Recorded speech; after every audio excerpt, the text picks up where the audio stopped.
Well, what you say live, you know what that means. Can't take it back. Can't take that back. In the live button. Shabbat shalom. So we are, we confirm, we are officially live. Yes, we are. Well, what you say live, you know what that means. Can't take it back. We are officially live on Facebook and on the YouTube. Officially live on both. Shabbat shalom, everybody. Shabbat shalom, Alan Shabbat Nathaniel. shalom. Can you hear us, Alan Nathaniel, or no? Okay, man, I like connected yet. I know it's still connecting. Oh, they're still connecting. Okay. Shabbat shalom, man. Can you hear us, Alan Nathaniel? Yes, I can. Shabbat shalom, Akim. Shabbat shalom, Mark. Yeah, hey man, I lost track of time, Mark. My bad, man. We was talking and next thing you know it was 3:30. Okay, it's cool. It's cool. Don't worry. Don't worry. Yeah, man, we was talking. Time be flying on you, bro. You gotta keep watching that clock, man. For real. All right, let me share my screen. Let me share my screen here. Yeah, I'm doing a quick recap of the dialogue between T Miles and excuse me, Tazaria. Again, if you guys want me to pause the video at any point, you guys can just let me know, and I will pause the video. You know what I'm saying? At any point, I just want to recap because Hey, real quick, what does this shirt say again? What it says? Black. What does it say? Black and brown unite or die. Okay. All right. But again, he like I said, he seemed to be leaving out the North American Indians because they're not considered black or brown, right? Mm-hmm. And then they're supposed to be part of the 12 tribes. Mm-hmm. First caller, it says Telly Miles. What's your question or comment? You right, Emilion, you didn't tell me. What's up, brother? Yeah, what's up? Can you break down First Chronicles chapter 8? Hey T Miles, I know you meant Corinthians. I know. Yeah, Con. I said that later too. God. Hey, that happens to me too, man. Sometimes I say Chronicles and I mean Corinthians too. I do the same thing, bro. Hey, look. That's a common mistake, man. I think a lot of people make that. Oh, God. Yeah, since I turned to Yeah, God. The whole chapter?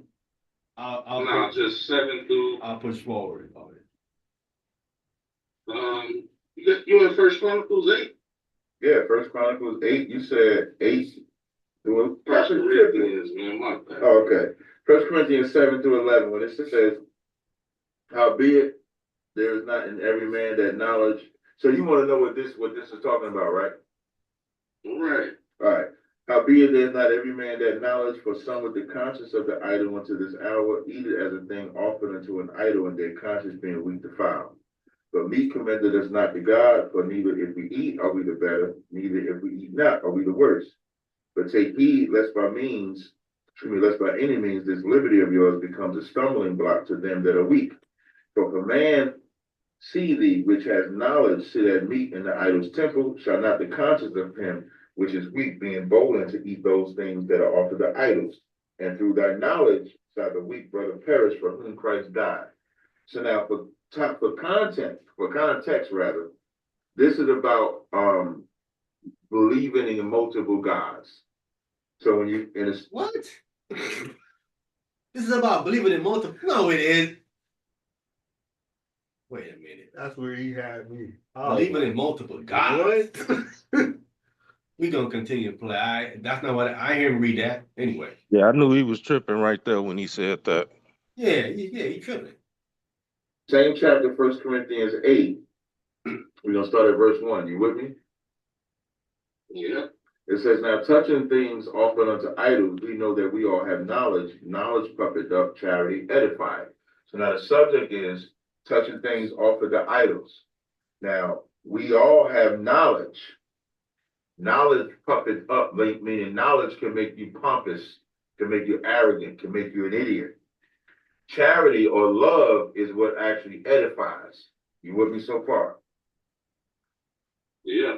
If any man think he knoweth anything, he knoweth nothing yet as he ought. But if any man love God, the same is known of him.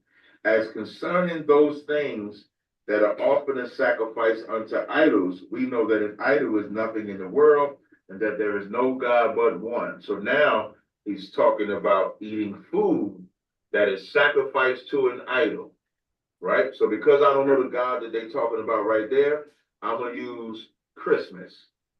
We know that they make Christmas dinner, Christmas turkey, Christmas ham, that food is offered on Christmas, all right? So we're going to use Christmas, all right? So now, I just want to say it's a bad analogy because Christmas is not an idol. Mhm. You can say maybe the tree is, Mhm. but Christmas itself, you know what I'm saying, wouldn't be considered the idol. An idol would be some kind of physical object, right? Mhm. That's what it would be. Like the Buddha statue. Yeah, like a statue or something. So his analogy immediately is not consistent with the word idol. Mhm. You know what I'm saying? Because Christmas is a day Mhm. that they think that the Messiah was born on. You know what I'm saying? Hey, Salakia, like your analogy that you made last week was spot on. Like this is not even correct. Right, this is way off. The analogy is way off.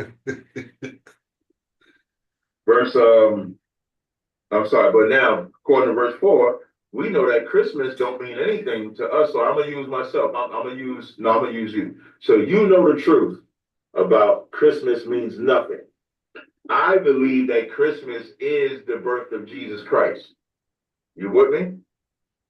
Yeah. So for me, that tree is necessary. For me, the mistletoe is necessary. All of that, I believe that is about Jesus. That's about his birthday. That's about everything. You have the truth. So you know that this is just December 25th. It's just another day of December. Now I'm coming into the truth, but I'm struggling coming into the truth. I struggle on Christmas Day because I still believe that this is an idol. You're trying to teach me that it's not an idol. All right. So T Miles, he's saying he in the truth already. He knows better, right? Mhm. He says he's coming into the truth. Mhm. I mean, he'd be the weak brother. Mhm. So he's coming into the truth. Mhm. You know what I'm saying? Mhm. Right? So he's in the In the truth. truth. He's been taught, but he's struggling with the Christmas thing, Mhm. right? Mhm. Off the bat. Mhm. You with me? Yeah. All right. So now, verse 5, it says, for though there be called gods, whether in heaven or on earth, as there be gods many and lords many. But to you, instead of him saying us, I'm going to say to you. But to you, you know that there is but one God, the Father. So although for me, I'm still suffering with Christmas in my brain, you're trying to help me understand that Christmas is not real, that there's only one God, the Father. And then it says, by whom of whom are all things, and we in him, and one Lord Jesus Christ, by whom are things, and we by him. But every man don't have that knowledge. So I don't have that knowledge. I don't have that strength that you have. But like the first verse said, knowledge puffeth up, but charity edifieth. So when I come in my mother's house, excuse me, or when you tell me, hey, come on, swing by my crib or something like that, or not your crib, you say you tell me to come to anybody's house. Say, oh yeah, I'm over at my auntie's house. Come on by. And when I come to your auntie's house, I see you full out eating Christmas dinner right next to the Christmas tree. When I see that, it says, if a man, verse 10 says, for if a man see thee which hath knowledge sit at meat with the idol's temple, shall not his conscience be weak? So if I come in there and I see you, and you know I'm struggling with Christmas, and I see you, you actually wound my conscience. You make it harder for me to let go of Christmas because I see you eating at Christmas. So if you can eat at Christmas, who else can eat at Christmas? See that the analogy is wrong because he's comparing the ant's house with an idol's temple, Mhm. right? And that's two different places. Mhm. You know what I'm saying? That's facts right there.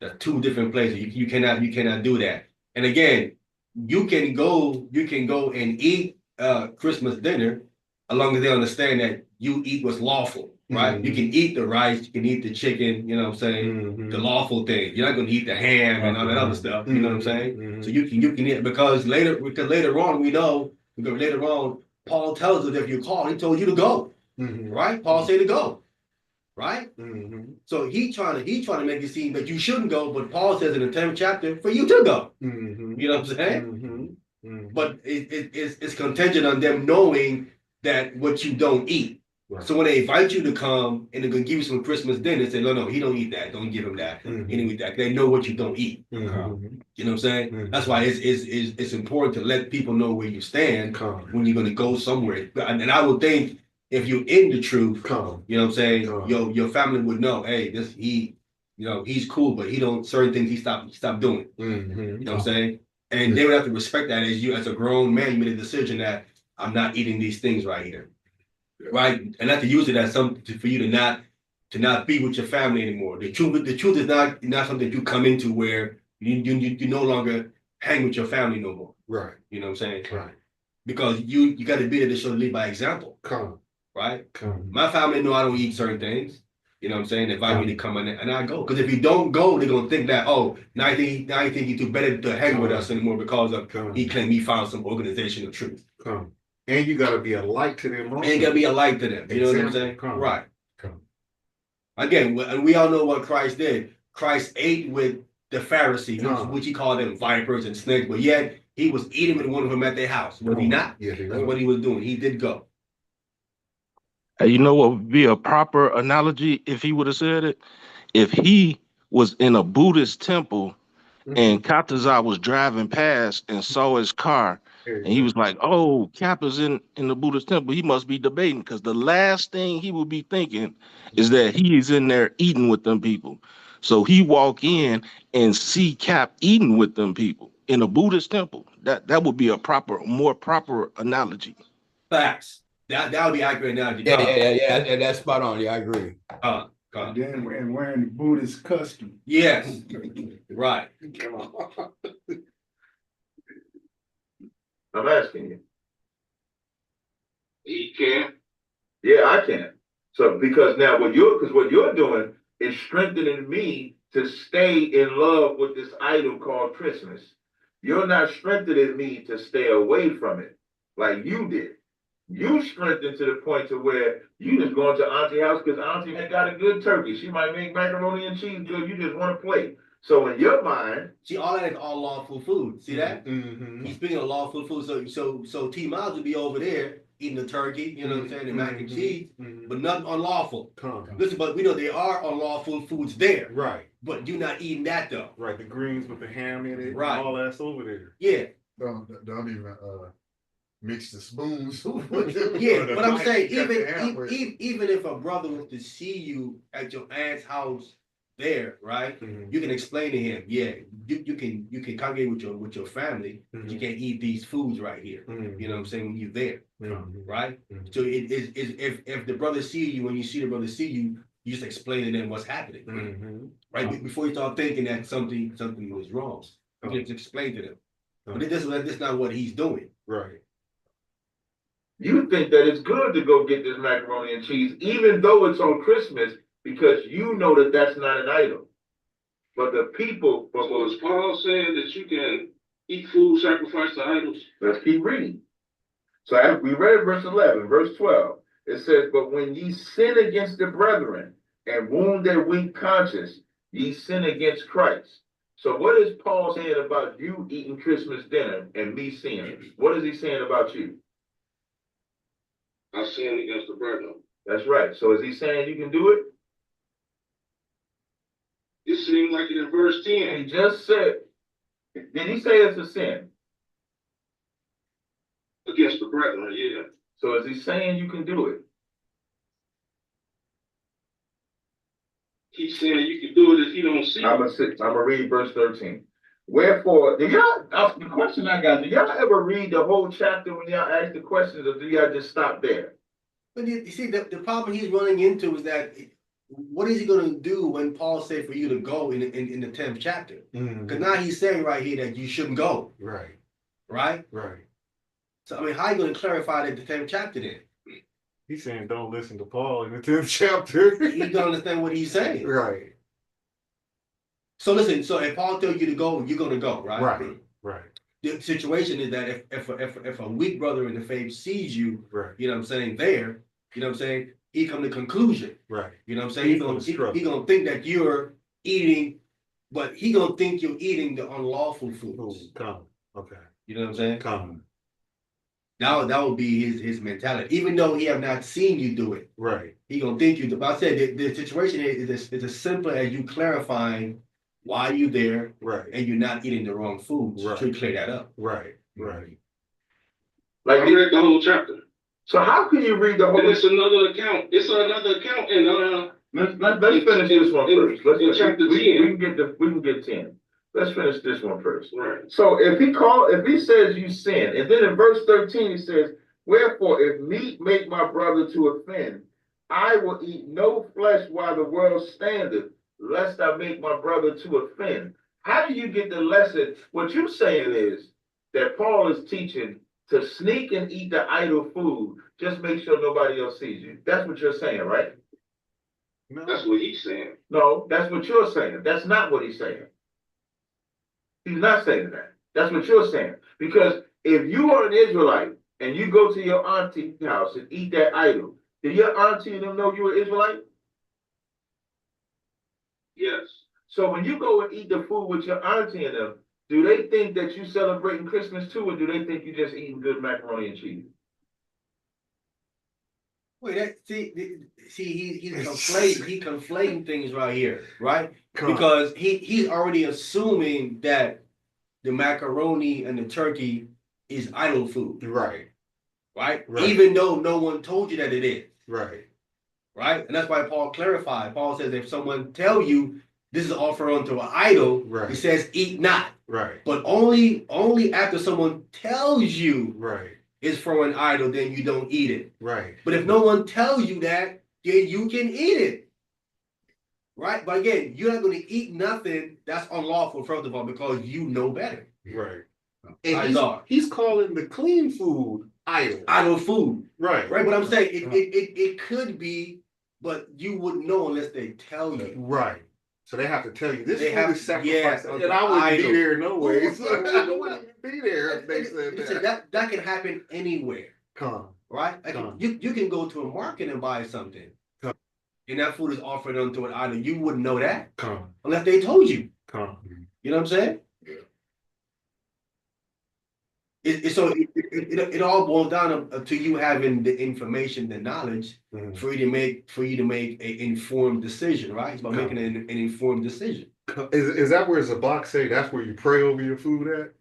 What? Zabak say if it was and you didn't know it, then you should pray over it and you'd be okay. No. Yeah, praying over pork gonna change it? Wow. No, I thought he was talking about the clean portion that was offered to the Why you gotta idol. pray over a clean portion for? We don't you give thanks for the food.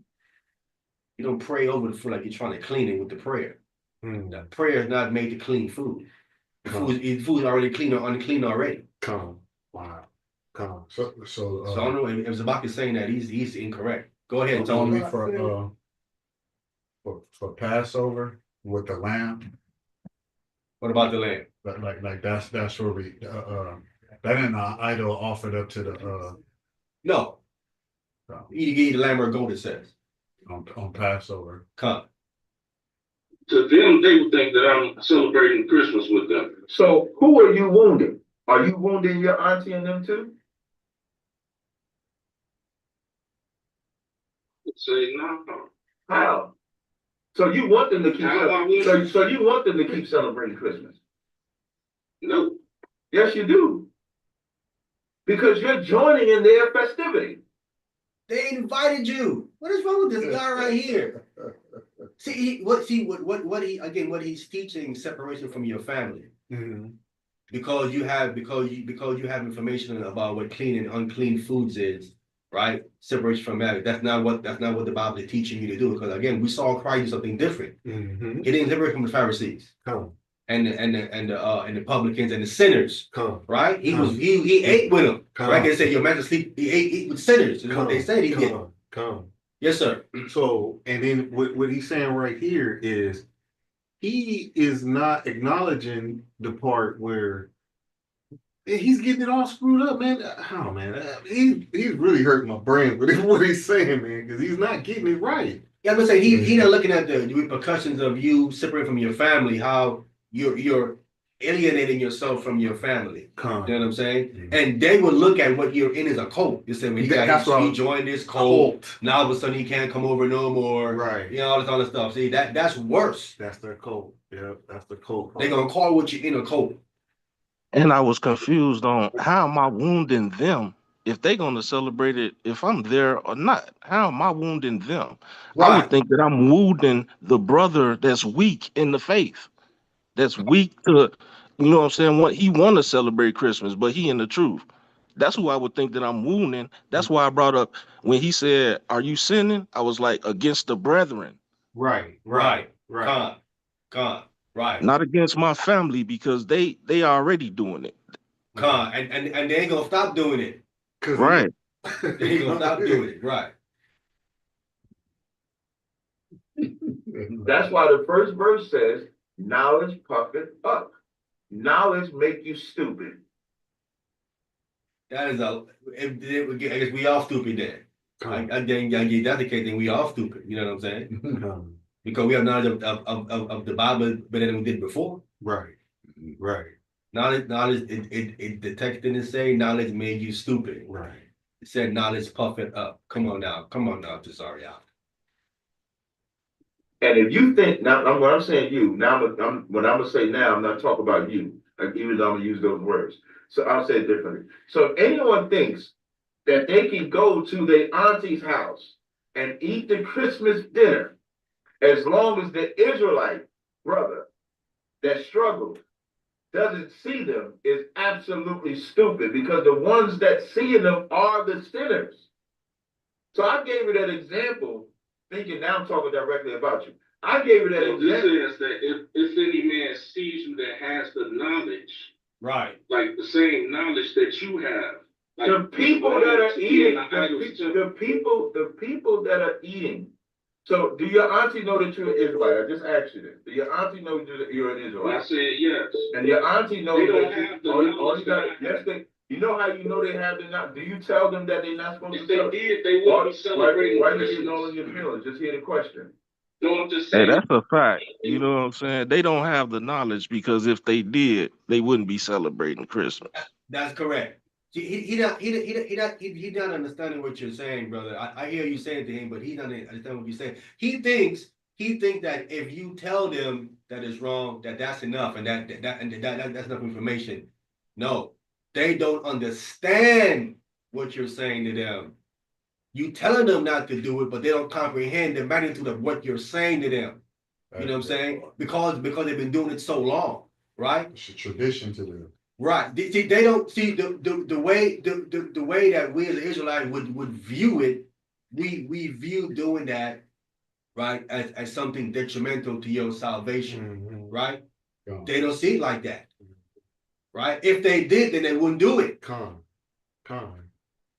And your auntie's house is not the idol's temple. It isn't, but I'm just saying he's missing. You can tell someone something, right, that is wrong, but if they don't view it as something that is negative or detrimental to them, they're going to continue to do it.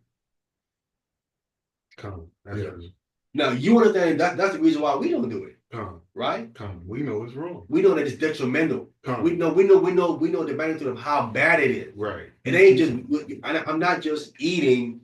Right? Something that's wrong for me. I'm sinning, which is going to affect me on a spiritual level. Unclean, block your blessings, prayers. The wages of sin. Right. And like 24 hours. Yeah, your family don't view eating a Christmas dinner as something that can send them to hell. They don't see it like that. And until they do, they are not going to stop. Do you tell your auntie that they're not supposed to celebrate Christmas? This hasn't happened, but I would. Yes, I would. None of this has happened. I've never done this. We're painting scenarios. So you would tell your auntie and them that you never told none of your family the truth? I don't celebrate holidays. I didn't want to ask you. I said, have you told anybody in your family the truth? Yeah. So you tell them about these holidays, we're not supposed to celebrate these holidays, right? Yeah, Do they celebrate them anyway? yeah. That's because they're weak, That's the, That is a lie. That's a lie. Wow, That's a lie. wow. They- That's from Matt Fowl. That is a lie. Calling his family weak. Listen, you listen, you telling someone something, it's more than that. It has to be more than that. Mhm. Listen, when someone told you was an Israelite, was that enough? Lie. You had to do more, was it not? Come. Then they had to go down and explain to you and show you scriptures and show you the slave ships and a whole bunch of other stuff, Come. right? Yeah. Gotta go into detail. You gotta go into detail, right? Listen, and you didn't become a Israelite the next day. Was you like the next day? You know what I'm saying? Do some. It took some kind of process for you to kind of go through some things before you come across it. So what he's painting is not realistic. It's only that. Hey, Slocky, hey, you didn't replace the microphone, did you? Say again? You didn't replace the microphone, did you? I brought it. Like I said, we was talking, we forgot. You know what I'm Yeah, saying? because you're very low right now. I brought the. Say again? You're very low. That's why you reset say again, you sound a little better, but all that time you was low. Okay, time for that, brother. All right. I was sitting down. That's why too. I'm getting back up now. But I'm just saying, it doesn't happen like the way he's painting the picture. It doesn't happen like that. You know what I'm saying? Yeah, come. I told my family about stuff that I told my mom about, because when she prays, she put them candles, because she's a Catholic. Mm-hmm. With them white people on the candle and stuff. Mm-hmm. I said, Mom, them people is dead. They can't do nothing for you. What you burning candles to them people for? Now that goes in one ear and out the other ear. She still do it because she's been doing it for so long. She literally thinks that this is doing something, and you saying it doesn't work. To her it does work, right? Because over the years, certain things has happened, and she believes it's because I burned the candles to these people. Why these things happen this certain way for her, right? You saying something's not going to change anything, Right. That doesn't mean she's weak. That doesn't mean that she's weak. She don't understand. whole point. So you give them the knowledge that this is an idol. You give them the knowledge that this is pagan. They're too weak to stop. Because I'll use my mama now. When I went to my mama say, yeah, but it's tradition. It's the family. This is when we all come together. This is when we do this. That's weak. As opposed to me, I love being around my family too. How is that weak? She said that's tradition. This is how we come together this is how we come as a family. How is coming together as a family weak? Right. You're supposed to do that. But I strengthened myself and obeyed the Father instead of my mama, and then I don't celebrate it. So if anybody you're around is weak, that's celebrated. You can't just use the one that has knowledge is your auntie, is your mama, is your brother, is your son, is your daughter. Anybody that you've taught the truth, that knows that you're not supposed to celebrate Christmas, that knows that that's not Jesus' birthday, is the weak. Wait a minute. See, this is I didn't agree with that. I didn't agree with that. It doesn't make any sense. So just because someone told you that means they're correct. Wow. They gotta prove it to you. Come. And give you an understanding as they're proving it to you. Yeah, he's not making it. Listen, you talking about dealing with someone that's been doing something for 30, 40 years. Or longer. Here you come one day and say, that's wrong. You're gonna say, you know what, you're right. Let me stop doing all that. That's not even realistic, bro. Yeah. He ain't making no sense whatsoever. A couple arguments. Not realistic. Like, listen, if that's the case, someone can come right now and say to you, you ain't no Israelite. You should be like, man, you know you're right, man. Let's dig on this. Am I right or wrong? And what he's painting, just tell you, and then that's supposed to be it. Come on, man. And so when you go and eat meat, okay, then when Paul is saying you sin against your auntie when you go eat the damn Christmas dinner. You sin against your mama. You sin against your brother. You sin against your brother. If you saw me on a live stream eating Christmas dinner, what would you say? I'm talking about me now. You saw Captain Cesario, me, eating Christmas dinner on a live stream. What would you say? I'd be like you said. And everybody, even the Christians, everybody would make clips and videos saying Captain is not serving the Lord. Hey, pause it right there. He said everybody would think that he's sinning. And then I'm finna say the Christians wouldn't think that. And he was like, yes, they would because of who I am. If the Christians would think that he's sinning by eating Christmas, they would think that they're sinning by eating Christmas. They wouldn't think that he's doing anything wrong. Facts. There you go. And he's going to contradict himself at the end on this point. He would if I saw him eating Christmas dinner with his family, Lawful. with his family, and he's only eating the lawful thing. Con. Why would I think that he is sinning? You with your family now. You're not with strangers. You with your family. And you're not festive. You're not part of the festivals. You're there to be a light in the dark. Again, what he's saying is not making any sense because anyone would know that Christ ate with sinners. Because according to him, the Christians are sinners, right? Christ ate with them. Then he'd be saying that Christ are teaching. Then Christ is sinning against us, right? Against the apostles when they saw him eating with the Pharisee. Christ would be sinning then. According to how he's explaining it. You know what I'm saying? And what Peter said to Paul. And what Peter, right. That's what listen, in other words, then according to how they understand it, Peter is sinning when he went to Cornelius. Right or wrong? Because he went to what? He went to a Gentile, right? That's the other thing. You were eating with Gentile. You were sinning. He fed like 5,000 fish, didn't he? That's Israelite, but I'm saying that's those are Israelites, but he's explaining it incorrect. They would. Yes, they would. You know why they would think I'm sinning? Because of who I am. Now, what if? Yeah, you're right, T-Miles. He lost the T-Miles. You're right about that, bro.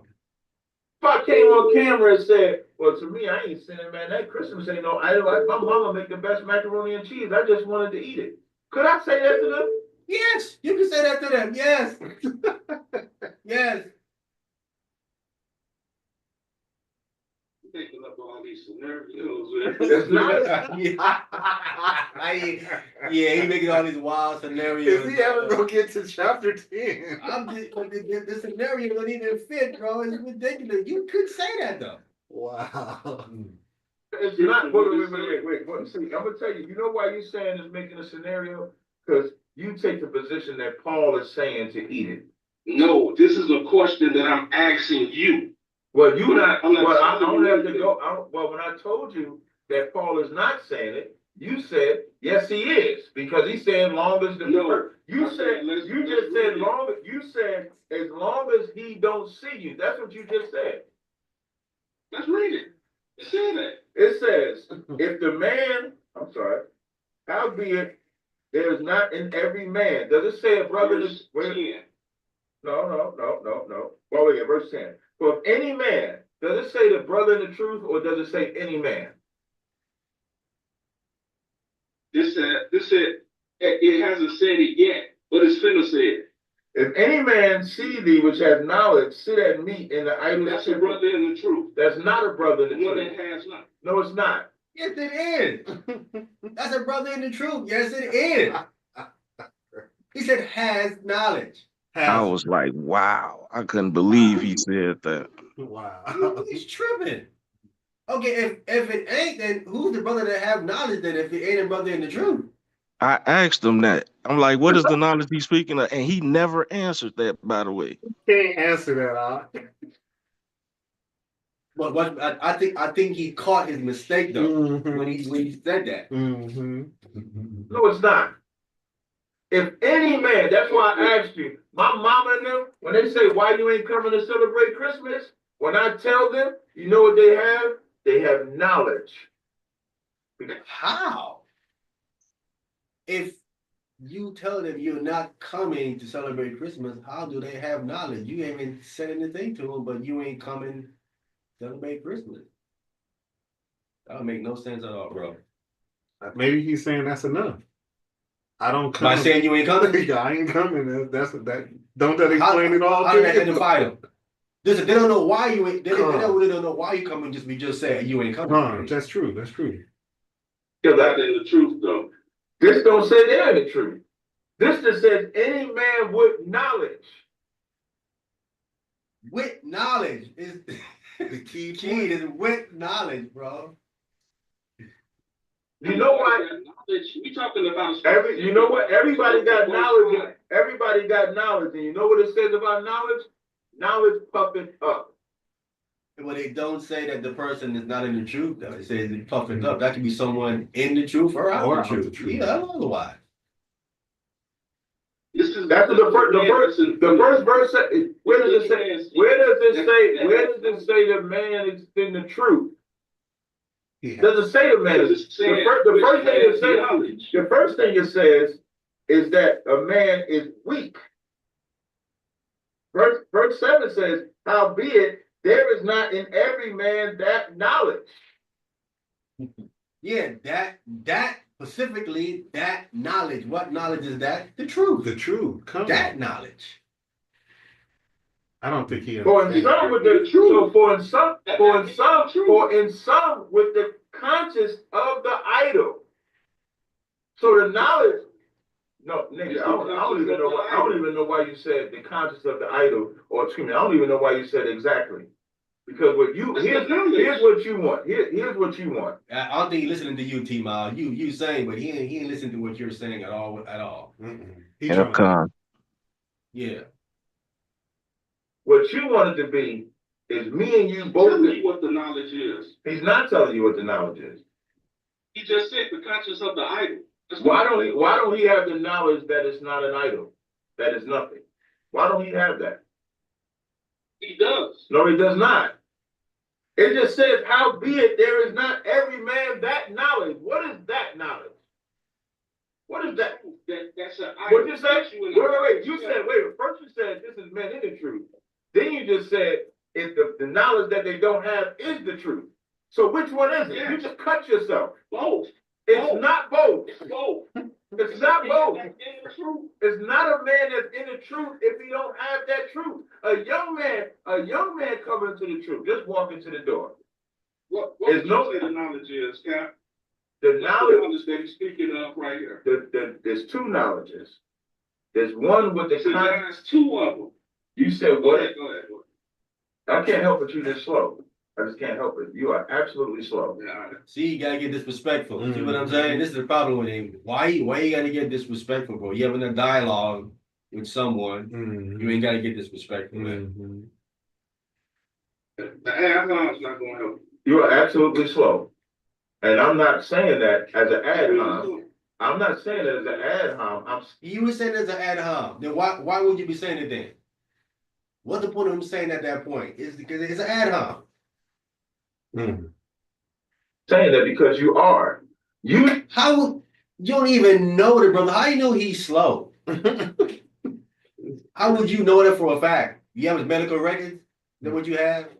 And he the one that just said something that's slow. He said the brother that has the knowledge is not in the truth. Yeah. I just said this a brother in the truth. He was like, no, it's not. Oh. Yeah, he's confused. Right.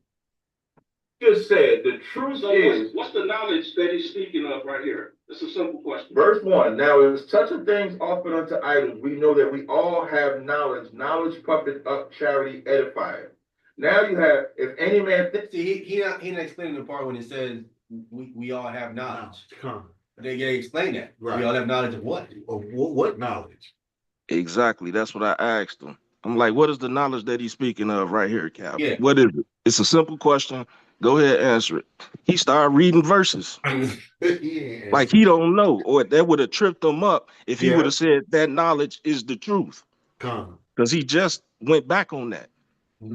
Yeah, I don't think he knows what the knowledge is. Why he didn't answer your question. He didn't know what it is. You start reading the verses on. Yeah. Think if he knoweth anything, he knoweth nothing as he ought. But if any man love God, the same is known of him. As concerning the eating of those things which are offered in sacrifice unto idols, we know that an idol is nothing in the world. Who's the we that know that idol is nothing in the world? The person that has the knowledge. That's not a person of the truth? Yes, I've been said that. No, I'm saying it's not. Excuse me, I'm saying that I'm surprised that you. See, he's confused. See that? So he here to backtrack. He tripping himself up, fumbling with words and stuff. Yeah, he confused himself. Yeah, that's a hard phone right there. Yeah, because he doesn't understand what he is trying to convey. That's why he's doing that. He's not consistent in what he's trying to convey. So now he's saying he's still tripping his own self up. Said that. So if the person that's in the truth, Shouldn't be, because I've been saying no. You said the person that don't know is in the truth. You're saying the person, you saying the weak person is in the truth too. They both not here. If they was both, so if they both,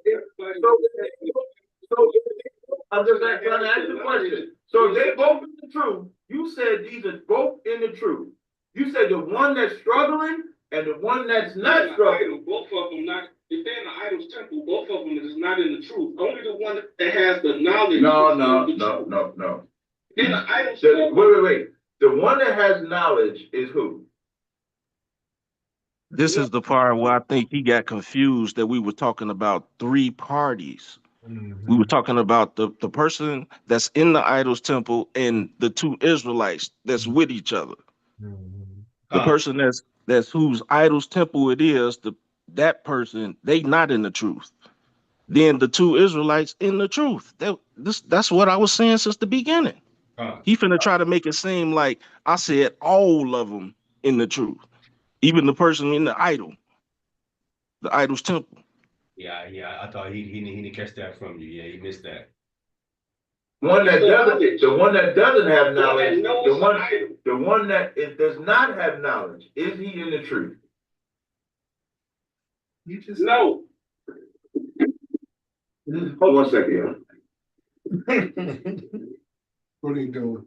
He's gonna go get his little his GNC thing. Well, his protein. Yeah, he gets his protein shake now. Shake now. Did y'all hear what this man just said? This man just argued with me that the weak one was in the truth too. That is correct. Let's be clear. The weak one, he's weak. It says he's weak in the faith. Right. He's in the faith though. Right. So that make what you talking about. The weak one is in the truth. Grain of a mustard seed. Yeah, I know what he's talking about. I want you to look at relax, dude. Relax, dude. That's because I'm about to tell you. I want you to look in my chat. The only reason we went this far is because you said the one that was weak was in the truth. And I'm telling you, that why did you think, just listen. Just listen for a second. Why do you think that I went in such detail to say, after you didn't understand, when I used the analogy where I was the weak one, you was the smart one, and you said that, and then I went so far as the auntie seeing you and saying they was weak too. And you was told me that they were in the truth. I never said that. No. Yes, he did. Yes, you did, bro. He be forgetting what he be saying. He said that the auntie was in the truth because she know of lawful food. He didn't do it because he told her. Come. He said because he told her. And I'm saying that just because you told, that doesn't mean they understand what you're saying. Right. Never said because they're celebrating Christmas. Wait. I said Wait. I never said I have the knowledge. I never said that neither your aunt, I never said your aunt or family was in the truth. I said you gave them knowledge when you taught them the truth of Christmas. I never said they was in the truth. You've been trying to argue that the one that was weak was in the truth. Not that they were in the truth. You said that they have knowledge. You just said that I said your auntie was in the truth. Okay, listen, the weak one has to be in the truth because how would you affect him if he isn't in the truth? Then that'll be in the same par with your aunt. Because she ain't in the truth either. There you go. You said you weak. You said you something the weak brother's conscience. You offend the weak brother's conscience it has to be a brother that's in the truth that you're offending his conscience. Come. Right? You say, and then the text goes on to say that how that when you do so, you sin against Christ. Come. Right? Come. Because why? Because the weak brother Right. believes in Christ. He's in the truth. Come. He has to be in the truth. Otherwise, that wouldn't make no sense. And now you switching it to saying The no. truth is the same thing to me. You making it a difference. Here's what when people say the truth, boy, listening is an art. When people say the truth in this world, you talk about you being an Israelite. That's why I said which one is in the truth. You said the one that has knowledge. You're saying it correct now. You're saying no, don't say exactly because you're saying it correct. That is not what you said. No, that's what he said. And yep, no, that's incorrect. T. Miles did say the one that had knowledge was in the truth. He said it at first. That's what he said. He don't remember what you said, T. Miles. That's all he's confused. Because you said, let's reset. I'm gonna try to do you like I did this woman. We're gonna reset the clock. We're gonna reset everything. You agree the one that has knowledge is in the truth, right? Yes. And you agree. And you agree. Well, I don't know why you gotta do it. I just said we resetting, so I don't know why you bringing up anything. I just said like I tried to do this with a woman. Don't be like a woman. So we're gonna try to reset again. You agree that the one that has knowledge is in the truth, right? And you agree that the one that is weak is not in the truth, right? No, right there, T. Miles. See, right there. See, you should have said no. The weak That's was because also. I was talking about his auntie. I wasn't talking about the brother that was in the truth. I already said, to me, I already answered the question, was both of them in the truth? Because he said, who is the one that's in the truth? I said, the one that has knowledge. So if them two brothers got knowledge, to me, I answered that already. So I thought he was referring to auntie that was weak. I ain't think that he was talking about the other brother, or I would have been like, yeah, both the brothers in the truth.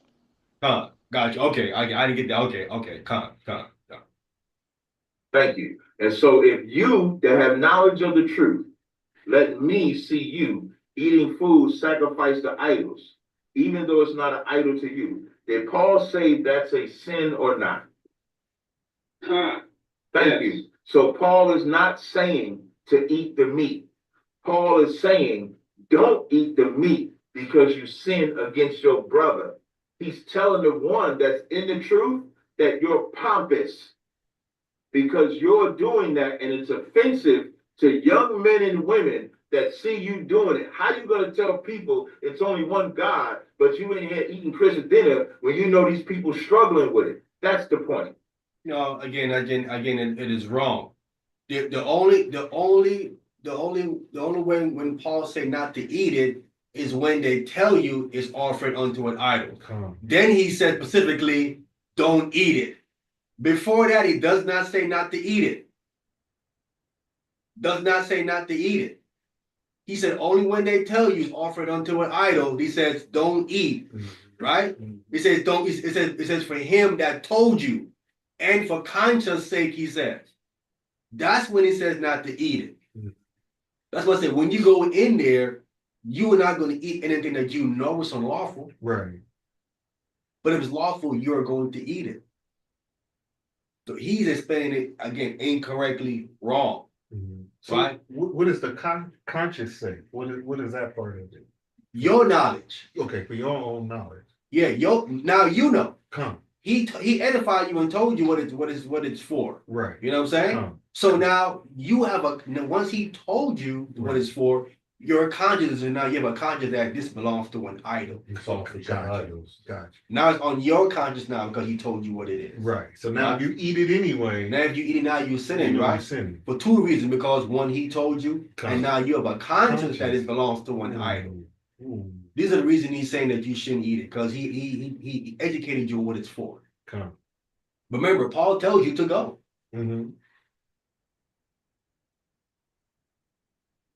See, he's missing that. He ain't gonna. Well, we'll see. He's gonna address that part. And when you go back and listen to this tape, you're gonna text. I want to text or call saying, "My bad, Cap. You was right." You ain't getting no text or no call because you wrong. You know what you talking about.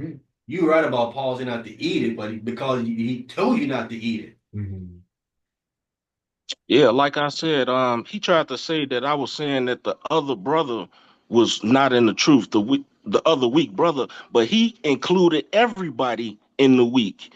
He was like, that's because your auntie, they're weak. Remember Mhm. he said that? He was God, like, they weak. God, God. Mhm. Yeah, Yeah, I he remember did say that. God, you're right. Mhm. He did say that. Family weekend. Yeah, everybody's weak because they're doing something they ain't supposed to be doing. So that means that they're weak. You know what I'm saying? Right. But the thing is, how can they be weak if they ain't even in the truth? Yeah, You have they to Exactly. don't show That's understand. why that's why when he said that who's in the truth, I was like the people that got the knowledge, whoever Right. got the knowledge in the truth. So I thought that I was covering the two brothers, but I guess he thought that I was talking about just that one person. No, I Yeah. said whoever has the knowledge is in the truth. Mhm. Yeah. Once he reset it with you, he talking about that weak brother. That's what he was trying to act. That's what he was trying to say. Mhm. Ah, I see. I thought he included everybody in the week, so I thought he was talking about the auntie now. Yeah, he kind of switched it up on you at the end there. I want my phone call. I want my phone call or my text. That what you saying now is not how you started. Hey, did you call him and text him? No, because I still think he's wrong. Yeah, I agree with you there. He is wrong. Yeah, definitely. He explaining it wrong for sure. Definitely doing that. Mhm. It's not how you started. What's the second You did question? the same thing because I already know What's the second question? what I said. What's your second question? Can we go to Corinthians 10? Yeah.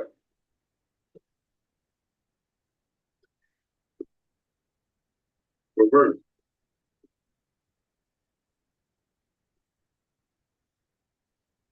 Got me at 60 minutes. I ain't even taken my pre-workout yet, man.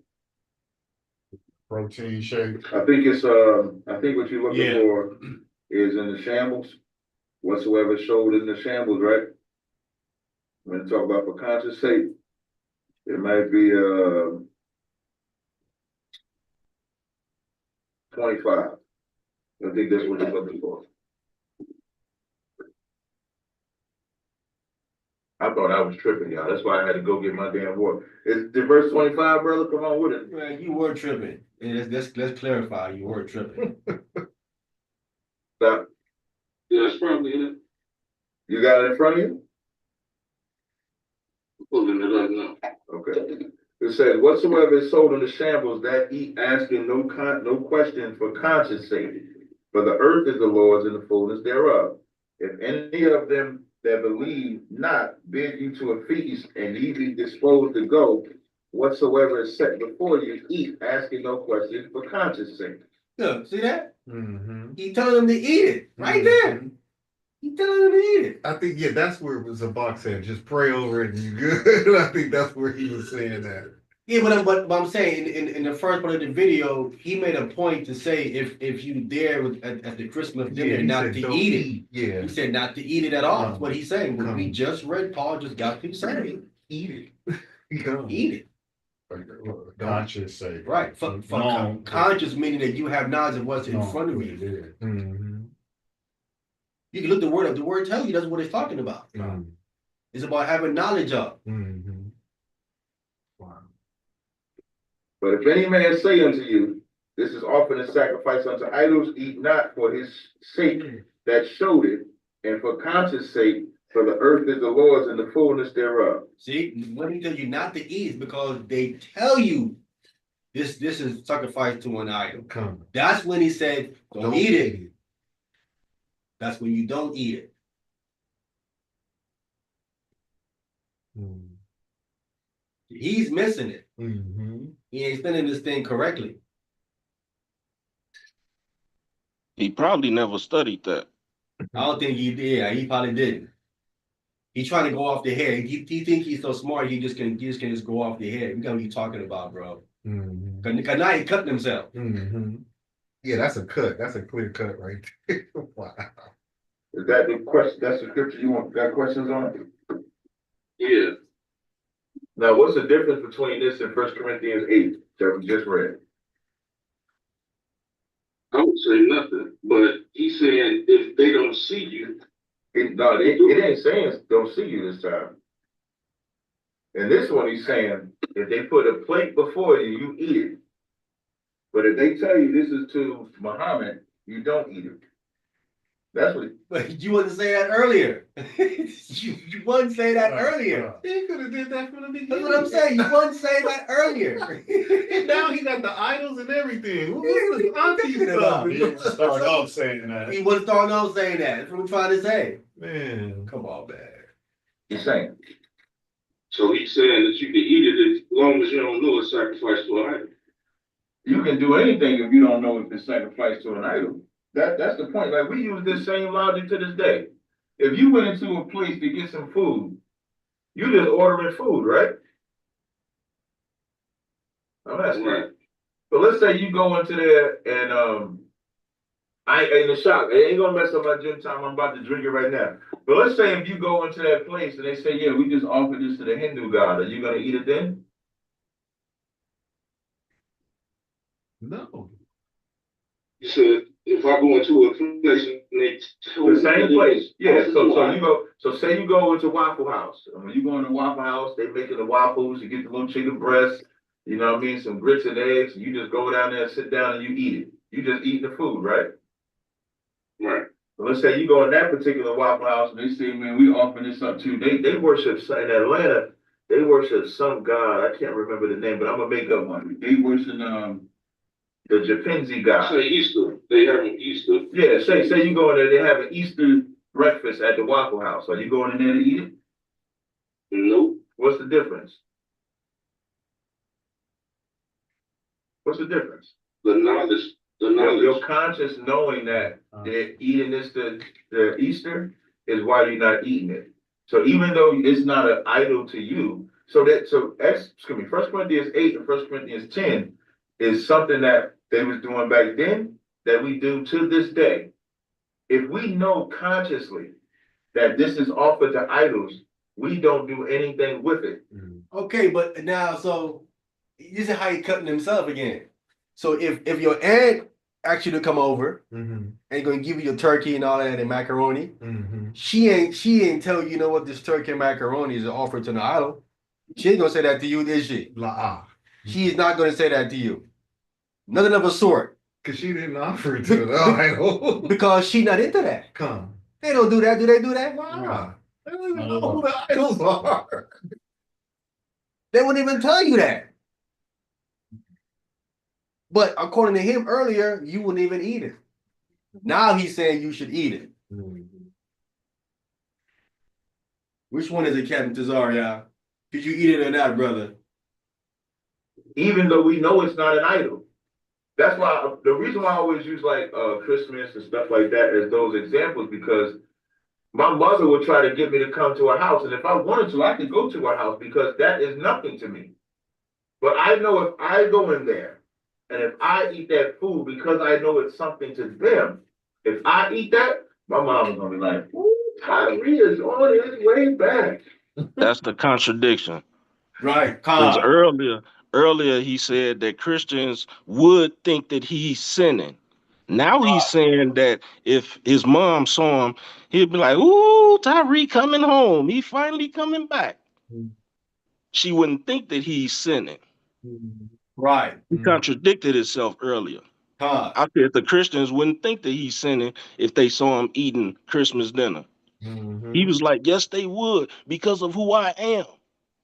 They can throw the pork on there and everything. Yeah, go and get you a plate. It's all good. Yeah, but I'm saying, but if we go into what Paul said, his mom never told him to sacrifice something to an idol. She never told him that. Right. So you're supposed to eat it. She didn't tell you that. But he's saying that he's not going to eat it. Right? He's not going to eat it. Why? Because he think it's something to his mother. That's why he said it was good just now. He said, I wouldn't eat it because it's something to my mother. What he's missing, it isn't the meal that's something to his mother. It's your presence. You being there is what matters to her. Does that make sense to you? Yeah. Why would That's it a fact. Yeah, fine. be you being the present? Right.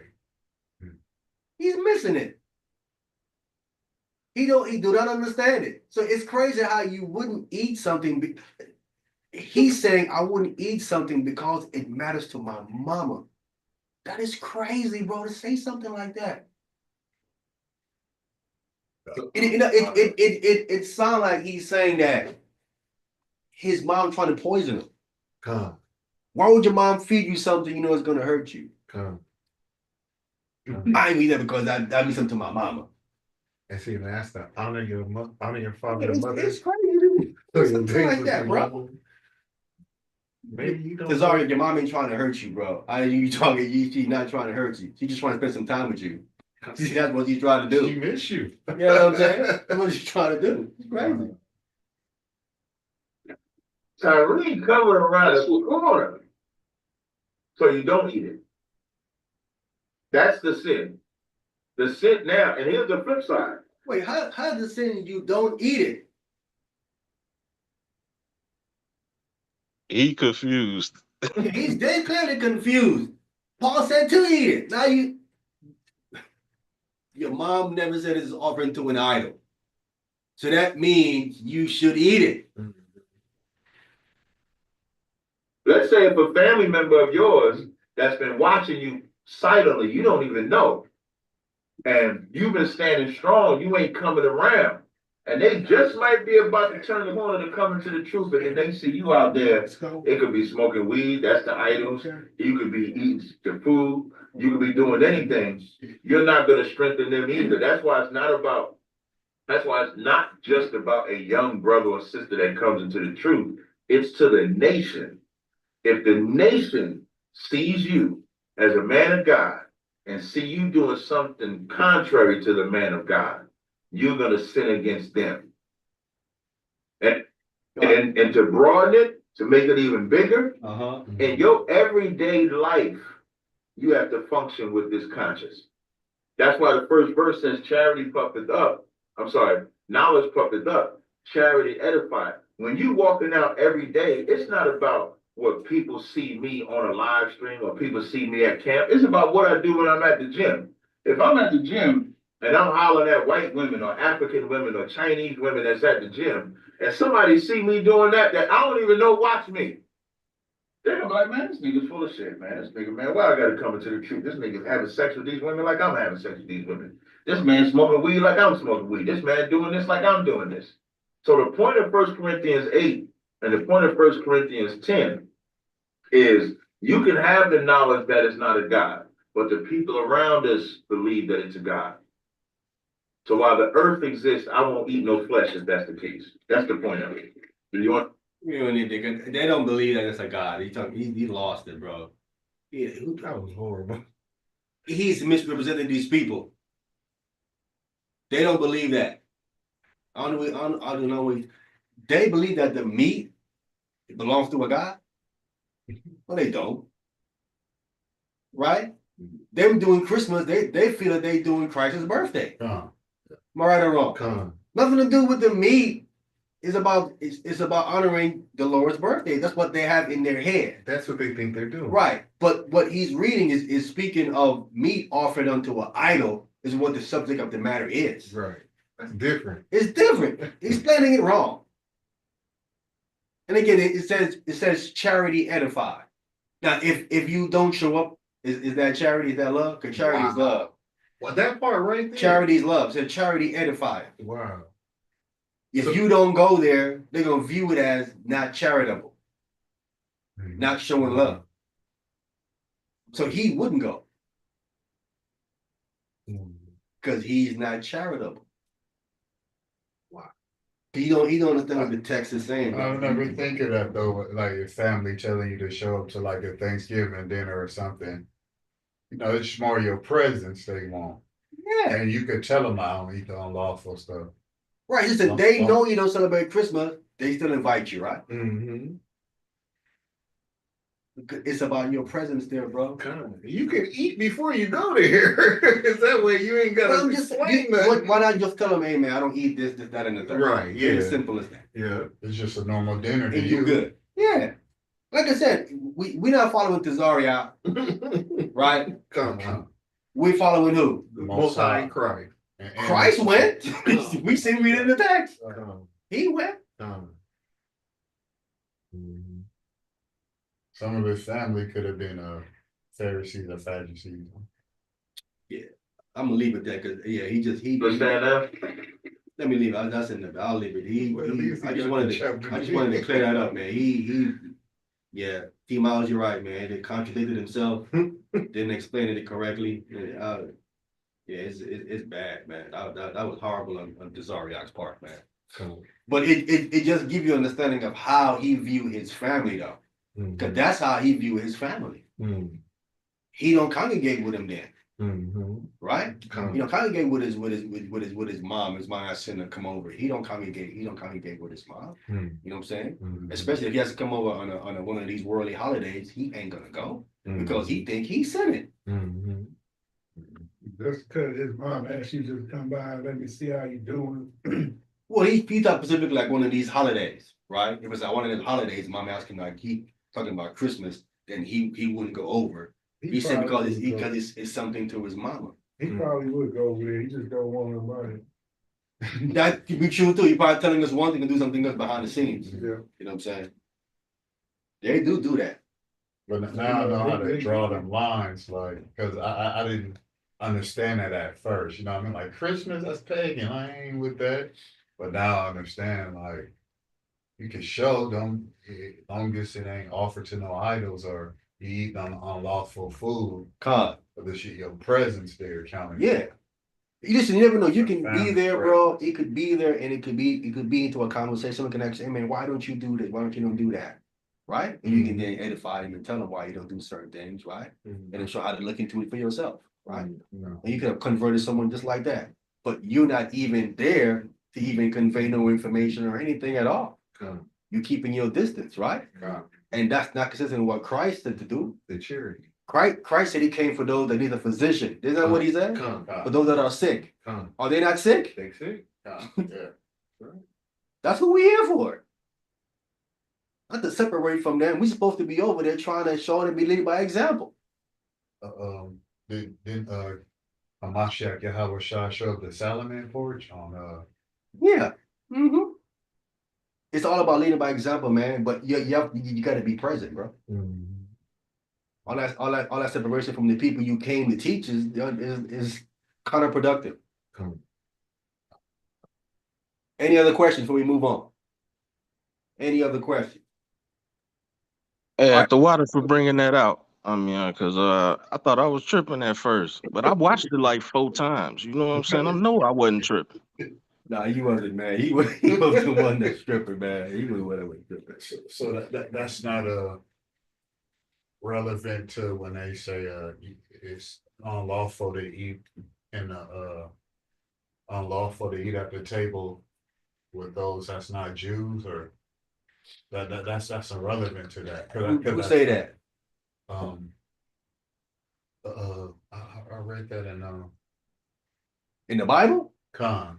Well, I don't know if it was accent though. He might have been accent. Is it unlawful to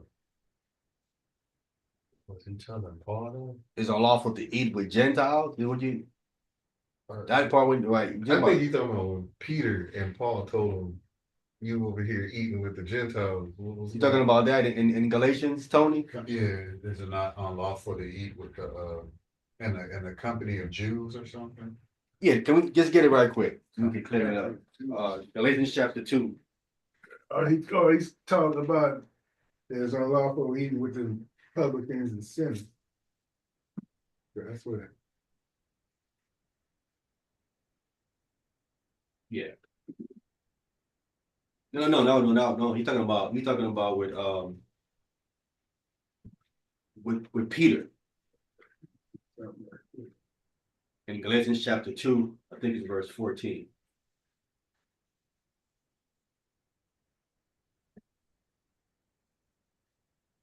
Yeah, we're gonna start up. 12, no, 11. Let me minimize this here. When that fake so-called, that dark moon came in yesterday, Thursday. okay, Thursday. All right, let's get a book of Galatians chapter 2. Let's start at verse 11. Right, who got that? I'll take it. Go ahead, Tony. Galatians chapter 2, reading at verse 11. But when Peter was come to Antioch, I withstood him to the face because he was to be blamed. Go ahead. Verse 12. For before that certain came from James, he did eat with the Gentiles, but when they were come, he withdrew and separated himself, fearing them which were of the circumcision. That's the one you're talking about, right, Tony? Is it? I believe. Okay. So before certain came from James, who's the Lord's brother, the head of the church, Peter was eating with Gentiles. But when these men showed up, he separated himself. That word even goes back into Pharisee, right? Mm-hmm. Pharisee means to separate. He Phariseed himself, someone would say, fearing them which were of the circumcision, right? Circumcision was those that was in Judea, right? Go ahead. Verse 13. And the other Jews disassembled likewise with him, in so much that Barnabas also was carried away with their dissimulation. Dissimulation. It means, in other words, they play acting, right? They play act. That's what the dissimulation is. They're not being genuine and real. Go ahead. 14. But when I saw that they walked not uprightly according to the truth of the gospel. Stop right there. See when Paul said, when I saw that they wasn't walking uprightly according to the truth of the gospels, right?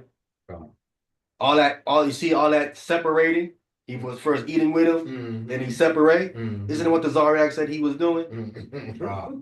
He's separating himself. Because he ain't walking upright according to the truth of the gospel. The people that you're supposed to try to convert to Christ, those are the people you need to be congregating with. Yes or no? Until they outright reject Christ. Right? Then you don't congregate with them anymore. You separating because you think they have a different understanding from you. You know what I'm saying? People in the world, people your family.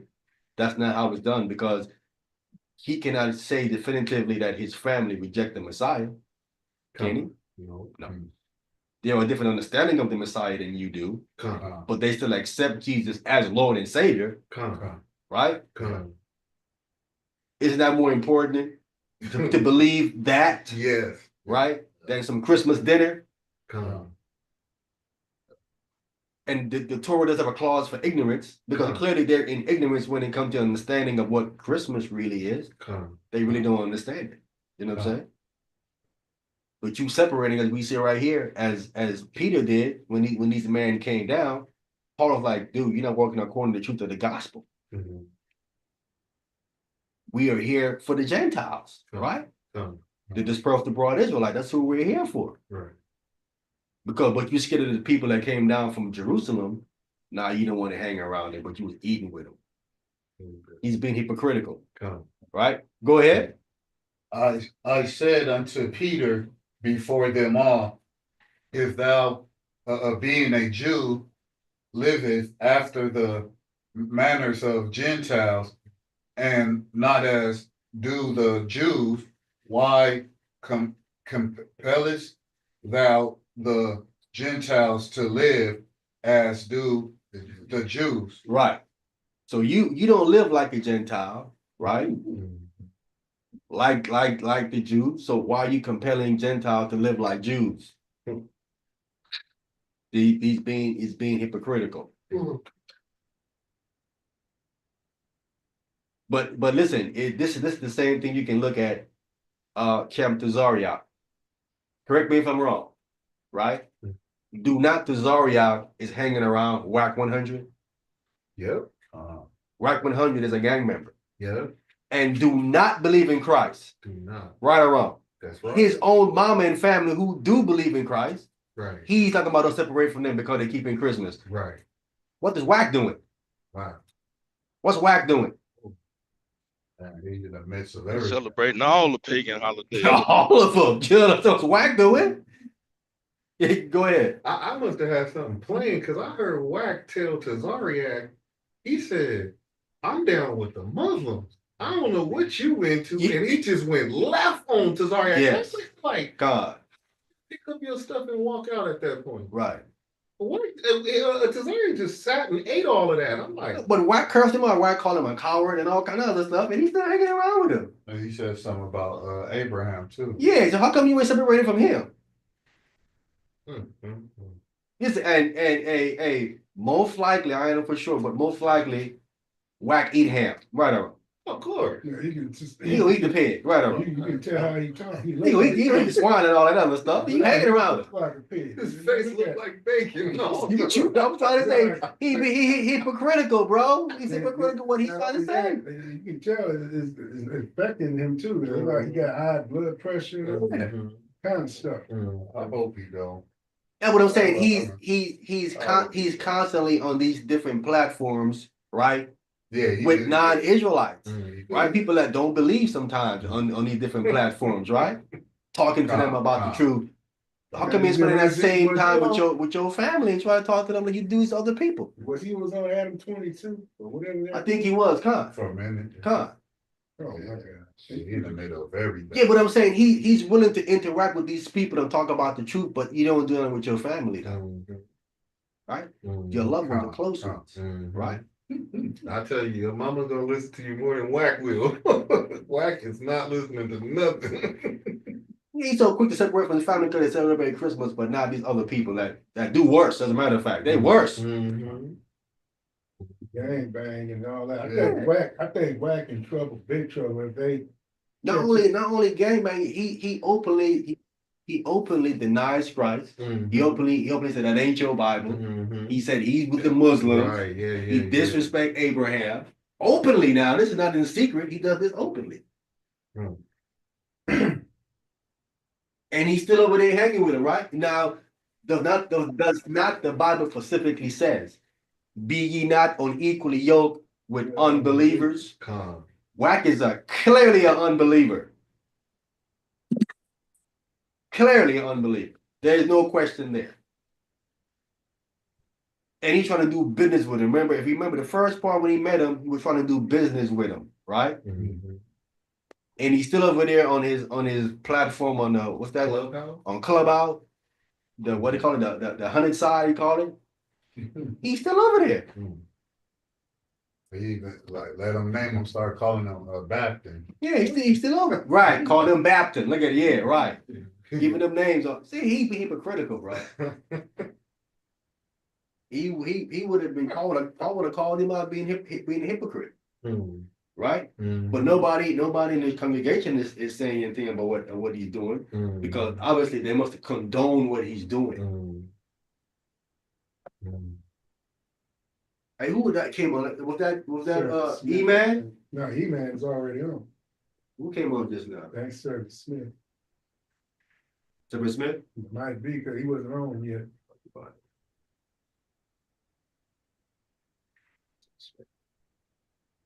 Well, that's my brother. Oh. That's my brother. All right. Hey, Flo, what's going on? Thank you for coming on, brother. All right. Shabbat Shabbat shalom. shalom. Shabbat shalom. All right. Yeah, happy Sabbath, man. What they're saying. We got to translate for my brother. He doesn't know Hebrew. Okay. Yeah, Shabbat shalom mean happy Sabbath. Happy Sabbath. Yeah. All right. E-Man too. I didn't know he was on. Yeah, I didn't know he was on. Hey, Shabbat shalom, E-Man. I know he was on. Shabbat shalom, Mark.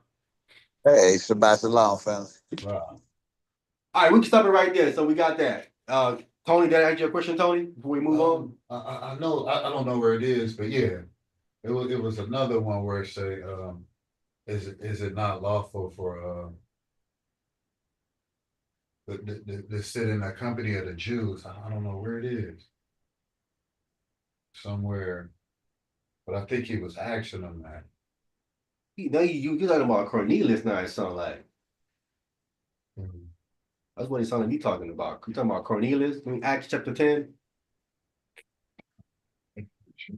We gonna get Acts the 10th chapter. That's what you're referring to.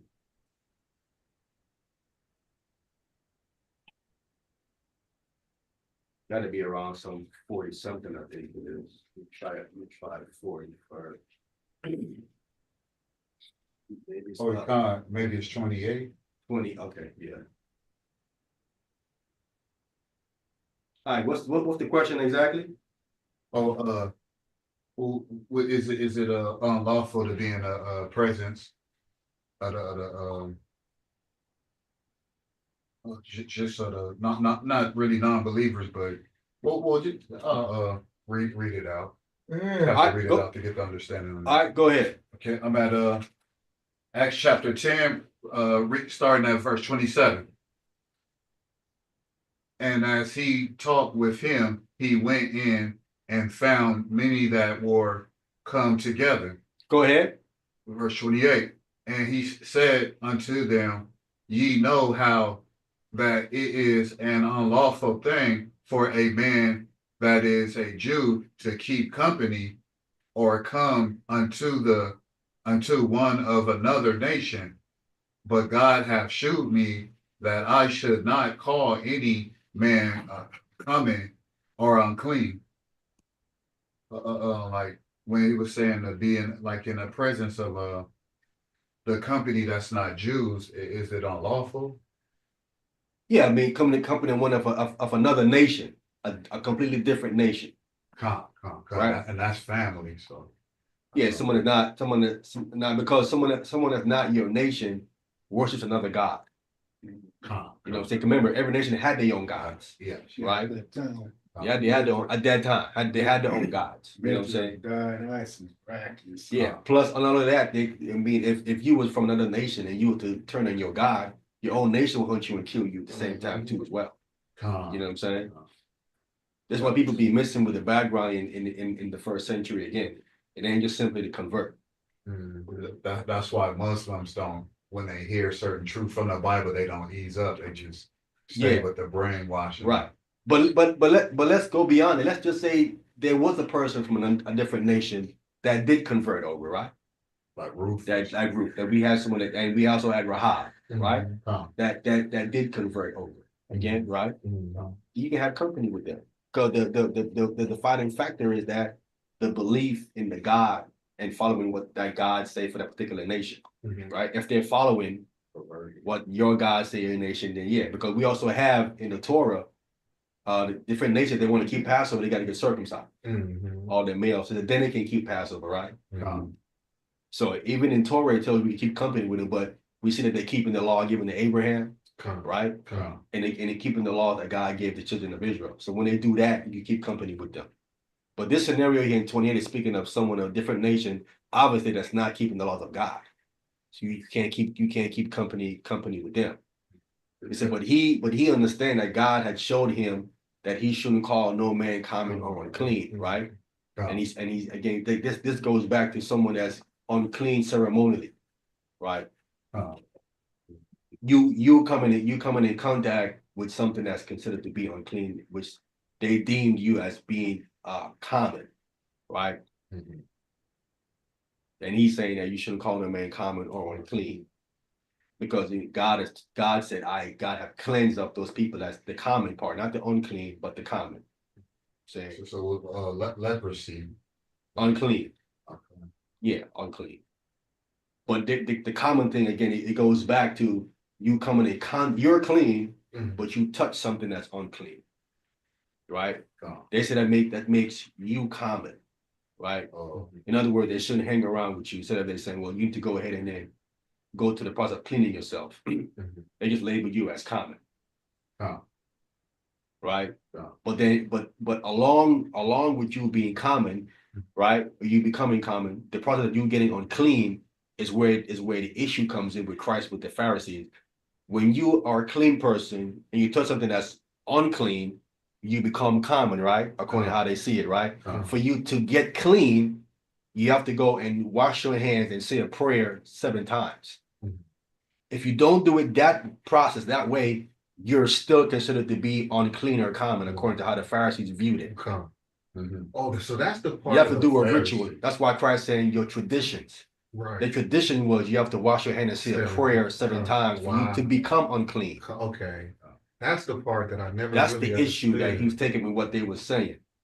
So the washing of your hands the 7 times is about getting back. It's a man-made, yeah, but getting back clean Getting back again. clean. Yes. Right. Which is a Okay. man-made thing, I not never from knew that. not from Torah. Because if you unclean, God said you got to wash your clothes, wash your flesh, right? And you be unclean until the even, it says. Right? The Until next the day, even. right? Right. Come. That's what the Pharisees said. And they was asking them that because it was like, we fast twice. We fast twice a week and we wash our hands 7 times. Mhm. While your fellow, Why brethren your disciples don't follow the ways of the elders, the tradition of the elders. Yeah, so that's the issue. and didn't you tell them was the ones at the cross like y'all the ones that killed the prophets or something? Yeah, right. You're the children of them that killed the prophets. Huh. Yeah. And follow their tradition, huh? Yes. Well, they're doing the same thing that their fathers did. They're still killing the prophts, right? Huh. Yeah, around They're Mashiach still and killing the Hawaii prophets. time. Yeah, they're still killing the prophets. Oh. They actually turned over Mashiach to be murdered by the Gentiles. But the blood is actually on their hands. All right, so we clear here, Tony? Totally. All right, any other questions? All right, let's get St. John chapter 12. All praise to the Most High. Bashar Mashiach Yahushua. You said St. John chapter 12? Yes, sir. And let me get right to the verse so we can get some clarity here. Verse 41. St. John's chapter 12, starting at verse 41. Let me pull it up right quick. This is the contention. This is the contention here. We're gonna read back up, but I want to get to the verse first. We're gonna read back up. All right, go ahead. St. John's chapter 12, starting at verse 41. These things said Esaias when he saw his glory and spake of him. So the contention here is that when John is speaking this, it sounds like he's saying that Esaias, which is Isaiah, when he saw Christ's glory and spake of him. So Christians come here and say that this is speaking of Jesus Christ being the Father, being the Most High.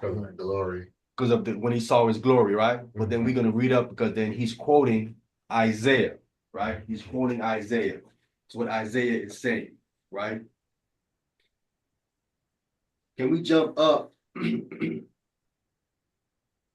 me starting at verse 36. Come. St. John's chapter 12, starting at verse 36. While ye have light, believe in the light, that ye may be the children of light. These things spake Jesus and departed and did hide himself from them. Go ahead. But though he had done so many miracles before them, yet they believed not on him. Right. Go ahead. That the saying of Esaias the prophet might be fulfilled, which he spake, Lord, who hath believed our report, and to whom hath the arm of the Lord been revealed. Right. So that's Isaiah 53, verse 1. Right. So when he asked the question, that was fulfilled here. Right. Done all these miracles before them, yet they did not believe. So in other words, Isaiah is saying, even though we've done all these things and showed the miracles and all of the signs that you should be believing, still they didn't believe. So he's saying, well, who has believed our report? Right? It says, and to whom is the armor of the Lord been revealed? The armor of the Lord is the Messiah. That's Christ, right? He was revealed to who? Israel. To the Israelites, right? And they still did not believe in him, right? Talking about the religious leaders and certain people too as well. Didn't believe him too as well. We know some of them did. All right, go ahead. Verse 39. Therefore, they could not believe because that Isaiah said again, So now they could not believe because Isaiah come back again. Go ahead. he hath blinded their eyes and hardened their hearts, that they should not see with their eyes, nor understand with their heart, and be converted, and I should heal them. Right. It's because when they came and he did all these different things to them and they rejected it. Right? That this is your cause and effect here, right? This is your action and reaction, right? Because when he came and told you plainly and showed you different signs, you still not want to believe. Okay, well now, so you openly don't want to believe. Now I'm gonna put the blinders on you now, right? Now I'm gonna harden your heart now, right? Because that's what you was doing. Plainly showed you, right? Go ahead. Verse 41. These things said Elias when he saw his glory and spake of him. And this when he saw his glory and spake of him, right? So now this goes back verse 40 when he's quoting it. Let's get this in the book of Isaiah chapter 6. Isaiah the 6th chapter. This is what they're correlating and say that verse 41 is proving that Christ is the most high. I got this one.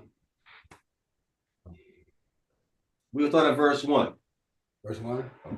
Let me know when everybody's there. So. All right, we here. Go ahead. Okay, cool. We're waiting for the book of Isaiah, chapter 6, starting from verse 1. It reads, And in the year that King Uzziah died, I saw also the Lord sitting upon a throne, high and lifted up, and his train filled the temple. Right, so Isaiah seen the Most High. He's sitting on the throne. High, the throne is high and is lifted up. It says, and his train filled the temple. The temple in heaven, right? His so what is his train again? Hey, do you know when a king comes on his throne and you have people coming in the throne, bringing gifts and stuff? That's where outside the throne. That's the train. Wow. Oh wow! Okay. Wow. That's the train. We have a long line of people coming in front of the king, right? There's a long line out the door, all around, way outside. Like a wow. Yeah. Wow. Right. And his train filled. It says his train filled the temple. Wow. It was all inside. So you have all of these angels, right? Which Paul let us know that are they not all ministering spirits? Right. Yes. So they're coming in. Ministering to the Most High, right? Wow. Let me get a precept. Let me get a precept right quick. Can we get Daniel chapter 7 real quick? I'm gonna hold where we are. I'm gonna pull up another one. Do they do the Pope like that? No, I mean, they do the gift thing, but it's not gonna be filled with the temple though. It's not like that. It's not like this. Yeah. Daniel chapter 7. Can somebody give me Daniel chapter 7, verse, I think it's 9. Yeah, start at verse 9. Daniel chapter 7, starting at verse 9. Go ahead. I beheld till the thrones were cast down. I mean, the rulerships was cast down. Go ahead. And the Ancient of Days did sit. This is the Most High God. The Ancient of Days, this means that no one have more days than him. Ancient of Days, meaning nobody had more days than him. None. Right? Again, when in history, all these other nations, they have a similar title that they call the highest God. I forget the title. Something, they call him something, eight father of days, they call him. But it's a similar title that all the other nations are familiar with because they all agree that there are many gods, but there's one supreme God. And the title that they have him is, I think, Father of Days. We have an Ancient of Days. It's a similar situation. So they knew about the Most High. All right? Go ahead. Whose garments was white as snow. So we see that, remember, the Most High is a spirit, right? This verse is saying that he has a garment on. As white as snow. Right? Go ahead. And the hair of his head like the pure wool. So we had woolly hair, right? So we're talking of a spirit being that has woolly hair. Right? Because Christians believe that God a physical being, what they believe, right? But when you say God is a spirit, their mind don't click on anything physical, right? If there's something to them, it's invisible. He's all spirit to them. Right, but this verse is letting us know, no, because a spirit is also tangible, right? It's physical at the same time, right or wrong? Yeah. So, but this physical, tangible spirit being has a garment on, and he has hair pure as wool. This to be consistent with how he made Adam, right? In his image and in his likeness. Adam would also have woolly hair. Right? Go ahead. His throne was like the fiery flame, and his wheels as burning fire. So the throne that he talking about, his throne was on fire, right? The fiery flame, right? That's what we was reading earlier. We read it, what Nathaniel read in Ezekiel, right? He said the Lord sitting on the throne. Now we know here this throne is fire. It's a blaze, right? It says, and his wheels as burning fire, right? So wool is cotton? Texture. The texture, yeah. It's a texture. Like you'll hear it. That's like wool. Yeah, wool is like the sheep, like the sheep clothing. Tony. Go ahead. Verse 10. A fiery stream issued and came forth from before him. So in front of his throne, there is a fire that shoots in front of the throne. That means the train that's in the temple, they have to also be beings that's able to withstand fire or deal with fire, or they themselves is on fire. Right? And the Bible tells us that in Psalms 104, he maketh his angels spirits of fire. He talks about their fire. Right? So everybody's up in there is on fire. All right? Go ahead. Thousands ministered unto him. Thousand singular, thousands plural ministered unto him. Right? Now if I'm not mistaken, that's a million. I think that's a million. Right? Ministered unto him. There go your train that's coming in constantly inside of the temple. Right? Go ahead. And 10,000 times 10,000 stood before him. Then 10,000 times 10,000 stood before him. That portion right there, that goes into the part of the resurrection where they're getting judged, right? 10,000 times 10,000 stood before him, right? The innumerable multitude. Which one? Which one, T Miles? The one in Revelation where it says an innumerable multitude standing in front of the throne. Yes. Yes. 10,000 stood before him. Go ahead.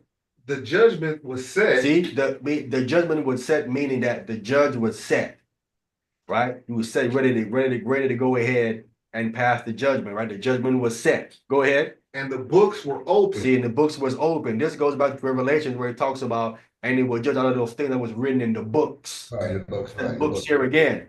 The books were open, meaning that's what you did is recorded in the books, right? And then you was judged out of those things that was written in those books. So the last part of this is talk. So we see here what's happening here, right? You need thousands ministered unto him. Why? Wow. Because when God put a judgment on a particular being before him, one of these ministers taking where they got to take him, either they're going to the lake of fire, they're going to go somewhere else, wherever they're going to go. They escort him. They escort him wherever they got to go. Whatever judgment is, like in the courtroom, when judge say guilty, the bailiff can grab you and take you somewhere else. Not the bailiff, the sheriff. The sheriff, my bad. Talking out for the correction, brother. The sheriff, right? So the thousand, they're there waiting for the judgment, and they're gonna take you according to the judgment, whatever it is. On fire. On fire. And these angels being judged? These are people. The 10,000 are those. It could be one of the angels. They're in change of darkness, right? But this speaking of people who have lived, and not if they're front of the throne and get judged. Okay. Right? And then the thousand that the brother said is the sheriff. They go ahead and take you where you got to go. Because we're gonna judge the angels, right? Con. The ones that messed Yeah. up. Okay. Right. So we don't want to be in these 10,000 times 10,000. Right. I think this goes back to the second resurrection. We trying to get into the first resurrection, right? When we rule with Christ for 1,000 years. So wait a minute, it's possible some of them will make it then. Some So of out of the thousands and thousands. I mean, if they not found guilty. It all depends what's written in the books. Yeah, Exactly. What in the books? We not told what's in the books, so we can't speak on that. You know what I'm saying? We can't speak on that. Yeah, we can't speak on that. Yeah. No, if I was back in the days with my elders, they would. They love speculating stuff and say all kind of that means God gonna chop your head off and all kind of crap. They love to say that. You know what I'm saying? And Hamashiach, Yahawashi would be the what? What the judge? Oh no, the over judge would be Yahweh. No, I'm gonna show you how he's dealing with his body. You know what I'm saying? This is the second resurrection. Favorite thing they like, the elders like to say, you just became part of the 2/3. Yeah, God. Yes, sir. Yes, sir. He's correct. They call all of them the 2/3. Yeah, them 2/3 right there, Israel. You know what I'm saying? And verse don't even say that. The verse don't even say that. He just says 10,000 times 10,000. He don't say who they were exactly. Just give you a number. They're still saying 2/3 this, 2/3. Yeah, they still like saying they never left. They better stop saying 2/3 for they be a 2/3. You know what I'm saying? For real. Stop saying that. All right, let's go back. That's all I want. This is the precept here, so we understand what's going on with the trends. 7. Okay, that's good. Thanks, brother. Say again? 7.7 earthquake in Thailand. I didn't hear about that. When was that? Oh yeah, that happened yesterday. The earthquake was so powerful, man. It actually like it demolition like skyscrapers. Man. Wow. Yeah. Thousands dead. What? Yeah. Oh. I don't know how many are dead, but I was like the last time I heard it was like 100 or something like that. But it was like there was like not even skyscrapers. There was like other buildings that fell through. It was like I see some footage of like apartment buildings like kind of slanted and stuff. Like it was a 7.7 magnitude, but it was so powerful, man. It actually brought down structures. How long did it last? I don't know. I can't tell you. That's bad though. Hey, but I mean, like I said, it says in the last days there's going to be earthquakes in diverse places. You know what I'm saying? Yeah, they said. I think they said it was like they haven't been an earthquake in that part of. I think it's Thailand. I forget where it was, but they said an earthquake that happened there like that in like 50 years. They said it included Thailand. It was a whole Asian continent. Yeah, you're right. You're right. It did include Thailand. You're right. They said the death toll just pretty massive. They said they're not finished counting yet. Yeah, no, they're not. They're not because honestly, they could be like so many bodies like in them buildings that fell down. They have no idea about. So that's probably hit Philippines. Hey, that's why I'm pushing us to get more spiritual, bro. You see what I'm saying? I love it. You know, something's happening. We don't know something might hit LA. We don't know. You know what I'm saying? We gotta be locked into the Most High in Christ, man. Get more spiritual, man. What was that? And what was that? 94, the North Ridge on? Yeah. That was a 6.9, and they said everything over a 6.9, even 1 point to go up. They said it's so much more intense. They're like it feels like a whole nother thing is happening. Anything above the 6.9 to 7.1, it was like that's such a big difference. Wow. Yeah, but it all depends where the earthquake hit. You know what I'm saying?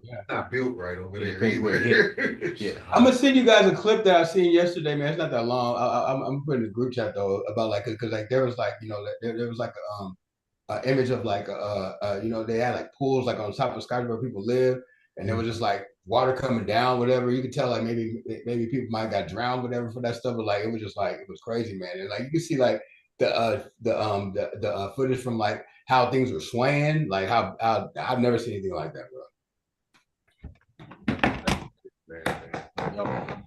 Prayers up for the family, man. I know people are going through a lot right now, man. Yeah, especially on that side. Hey man, more so for us to get ourselves together, man. We need Christ to come and get this thing in order, man. You know what I'm saying? It's not for Satan to come out of his room, get things straightened out. All right, let's go back to Isaiah chapter 6. In verse 2. Verse 2, yes, sir. Okay, reading from the book of Isaiah, chapter 6, verse 2, and it reads, above it stood the seraphims. Above the seraphim. The seraphims, again, these goes back to the fiery one, right? This was one of the things that ex-deacon Hakai was calling Christ. He was calling him a fiery serpent. He was calling Christ. He called him a biblical serpent. Yeah, a biblical fiery serpent. He was calling him, right? He was calling him a seraphim. That's what he was calling him, a seraphim, right? And I said, well, according to Isaiah 6 right here, this is plural, seraphims. Yes. Right? So if Christ is a seraphim, then it must be more than one of him. Yeah, that's true. Christ ain't no seraphim. Bunch of nonsense, bro. Only that. Go ahead. What it says. Okay, so each one has 6 wings. So Christ had 6 wings. I guess so. According to him, which is nonsense. Go ahead. With twain, he covered his face. Oh, that means 2 covered his face.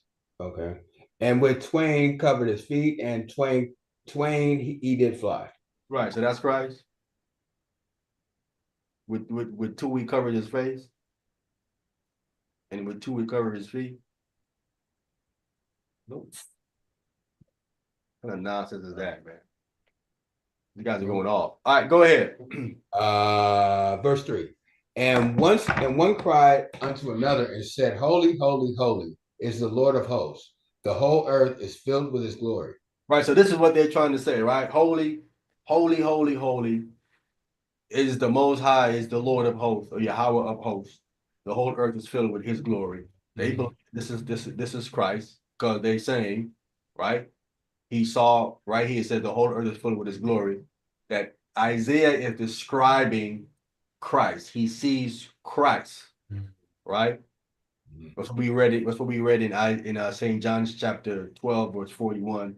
It says, "Spake of him when he saw his glory." Remember, he was quoting where Isaiah is reading here, right? We're going to read down to the point, but this is what he's saying. This is just reading up. We get to the quote that's in St. John chapter 12. All right, go ahead. Verse 4. And the post of the door moved at the voice of him that cried. The house was filled with smoke. So the post of the door moved at the voice of him that cried, and the house was filled with smoke. Go ahead. Verse 5. Then said I, woe is me, for I am undone, because I am a man of unclean lips, and I dwell in the midst of a people of unclean lips. For mine eyes have seen the King, the Lord of hosts. Listen, my eyes have seen the King, the Lord of hosts. So Isaiah is saying that he has seen the Most High, the King, right? And again, that's what they're saying when we get back to St. John chapter 12, when he's saying, this spake of he when he's seen his glory, right? So they're saying Isaiah, the prophet in his book, he's describing the Most High. So when John is saying he's describing him, when he's talking about Christ, then that's just proving that Christ is the Most High, right? When he saw his glory. So like you. Yes, sir. What is he saying on unclean lips? What's the meaning of that? Him that has unclean lips, he's speaking of, he's not that, he's ceremonially have unclean lips, right? That's what he's speaking of. Not that he has not that first of all, we know that they ain't talking about is dirty. No, right? not that. But ceremonially he has unclean lips. This is what it's so give me, do you have an example how that can happen? Right, so I'm looking.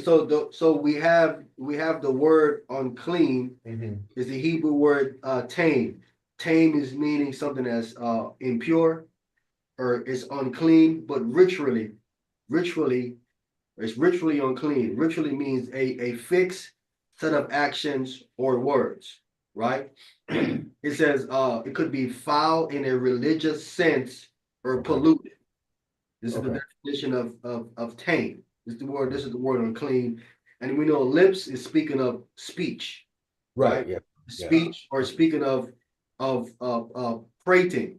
right? Prating, pranting.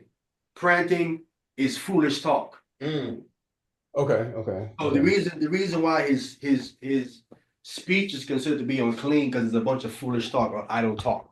I'm sorry. You know what I'm saying? And this goes back to what Christ talks about idle words. You'll give account of every idle word, right?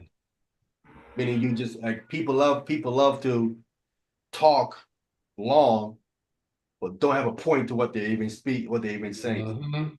They're just talking, wasting time. Right. That's pranting. Okay. Right? It's unnecessary foolish talk because there's no point to it. Okay. Right? People call that today filibustering. It's filler. I've never heard that like that. That is funny. I've never heard nobody use that. Like I've heard that word too. I did not know what that meant. What do they call it? Filibustering. Saying a bunch of nothing. You know what I'm saying? I did not know. I've heard that so many times. Now it makes me go better thing like that. They use that term when you watch these political shows. They say that all the time. God, that's what they doing. This is a favorite word. Talking about foolish talk, talking about nothing. Yeah. Yeah, that's the unclean lip. I mean, we wouldn't think of a prophet of God, right? To be speaking a vulgar language, right? Unclean lips. He ain't cursing. You don't think Isaiah, a prophet of God, is going around cursing? Filibuster. Yeah. They try to put you to sleep with speech. Saying a whole bunch of nothing. It's a whole bunch of nothing. Yeah. Ain't saying nothing. Yeah.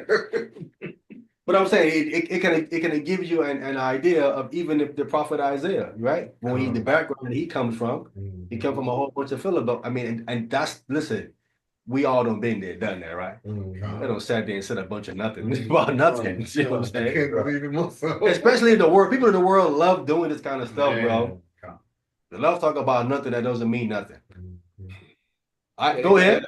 They call it small talk. Small talk, con. Yeah. Con. All right, who was reading? Go ahead. I was, yeah. But we're in verse 6, right? Con. Okay, we're in the book of Isaiah, chapter 6, verse 6, and it reads, Then flew one of the seraphims unto me, having a live coal in his hand, which he had taken with the tongs from off the altar. Right. So there's an altar in the heaven. He took one of the coal with some, we know the thongs or something to grab it with, right? Go ahead.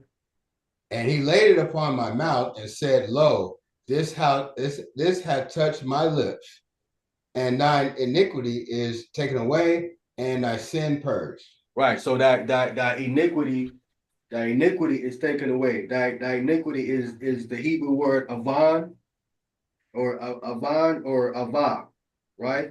Meaning your perversion is which comes from the root to be bent or to be crooked, right? In English, you break it down to just wrong. Basically to be wrong, right? Your iniquity, your wrong is taken away, right? And your sin is spurred. The sin is the Hebrew word chata, right? Which means your offense, right? Which goes right back to the talking. That's purged and taken away from him. Okay, go ahead. Verse 7. And he laid upon my lip. And he laid upon my mouth and said, Lo, this hath touched my lips, and thy iniquity has taken away, and thy sin purged. Verse 8. Go ahead.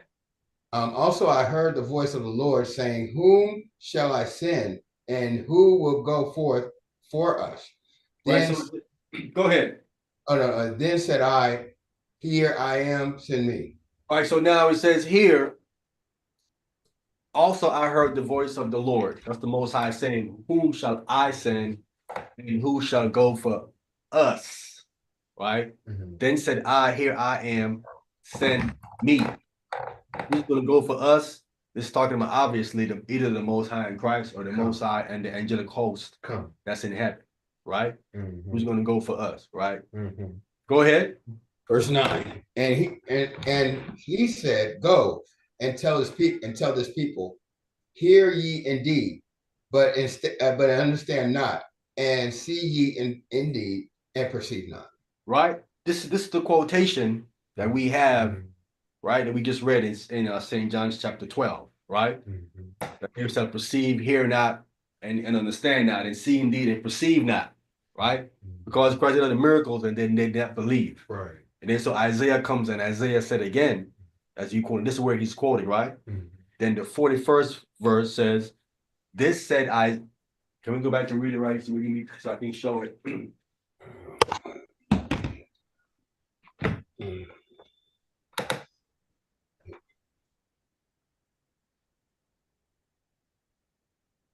Daniel, this is Isaiah. Let me go to Daniel. I was in, okay, left in St. John's, go back, chapter 12, and verse 40, right?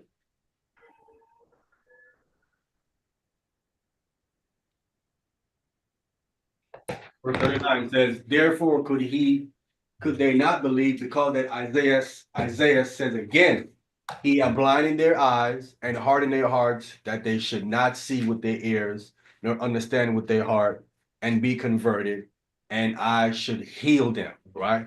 That's what we reading here. In Isaiah chapter 6 and verse 9. And he said, go, tell his people, hear indeed, but understand not, and see indeed, and perceive not, right? This is what he's quoting in Isaiah. It's the only place in Isaiah that had this quotation in it. But as you can see, the quotation is not verbatim. It's a verbatim quotation. So we clearly see that there's something missing in what we have as our Old Testament. It doesn't have the complete quotation, right? This quotation here will be more complete, I guess, when we read in the book of the Septuagint. People say that they are quoted from the Septuagint because these quotations are much more fulfilled or more accurate in the Septuagint Bible that we have. Then verse 41 says, these things said Isaiah, what? When he saw his glory and spake of him. So he's quoting in Isaiah, we was reading Isaiah chapter 6. And then they're saying when Isaiah saw whose glory? When he saw Christ's glory. Because in St. John's chapter 12, he's speaking of Christ here. Right? So they say in verse 41 is where this proves that Christ is the Most High, according to what we read in Isaiah chapter 6. And here's the problem. Let's go back to Isaiah chapter 6. Verse 11 now. Yeah, I want to read up. I want to read verse 3. Okay, I'll read verse 3. Okay. Isaiah chapter 6, verse 3, and it says, and one cried unto another and said, holy, holy, holy is the Lord of hosts. The whole earth is filled with his glory. Okay, so now we have to find out who is holy, holy, holy. Who is holy, holy, holy? Can we get Revelation chapter 4? Revelation chapter 4. I want to keep that and change St. John's. Matter of fact, let me add another one. Revelation chapter 4, and let's get verse 8. Revelation chapter 4, verse 8. Yeah, let me pull this up for go ahead. Revelation chapter 4 and verse 8. And the four beasts had each of them 6 wings. And you got the 4 beasts, each of them had 6 wings, right? Same thing we kind of read about the seraphims. They had 6 wings again. These 4 beasts had 6 wings. So those seraphims could be beasts. There's 4 beasts, right? Go ahead. Okay. What's that? Verse 6, right? 8. I'm still in 8. 6 wings about him, and they were full of eyes within, and they rest not day and night, saying, holy, holy, holy, Lord God Almighty, which was and is to come. So they rest not day and night, saying, Holy, holy, holy, Lord God Almighty, which was, which is, and is to come. Right? So they're saying that this is Christ, which clearly this is not Christ. All right. So we're gonna find out. So he's a beast too, huh?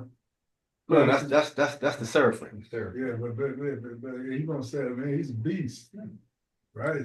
Shit. So we're gonna find out who was and is to come. Once we find out who that is, we can further separate if this is Christ or not, if it's the Most High, right? We want to jump back to the Revelation chapter 1 to find out who was and is to come. Let's see if this is Christ. And let's get verse 5 and 6. Let me get them too. Yeah. No, let's start at verse 4. Give me verse 4. Okay. Revelations chapter 1 and verse 4. John, the servant, John, to the 7 churches of which are in Asia, grace be unto you, and peace from him which is peace from him which is. We're gonna find out who this is from which is. Go ahead. And which was. Go ahead. And which is to come. And which is to come. Right. We're trying to find out who that is. Right. Go ahead. And from the 7 spirits which are before his throne. And the 7 spirits which are before his throne. So the person on the throne, that's who which is, right? I mean, which is to come, right?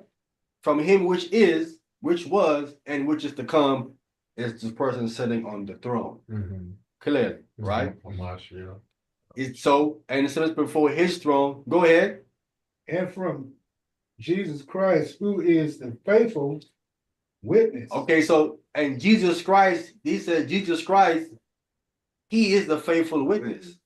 He clearly isn't which is, which was, and is to come. It's two. Different. Because it says, and from Jesus Christ, who is the faithful witness. Go ahead. Witness and the first begotten of the dead. Go ahead. And the prince of the kings of the earth. Right. So clearly, again, that can't be God. God cannot be aligned with anything that says prince. Right. The prince of the kings of the earth.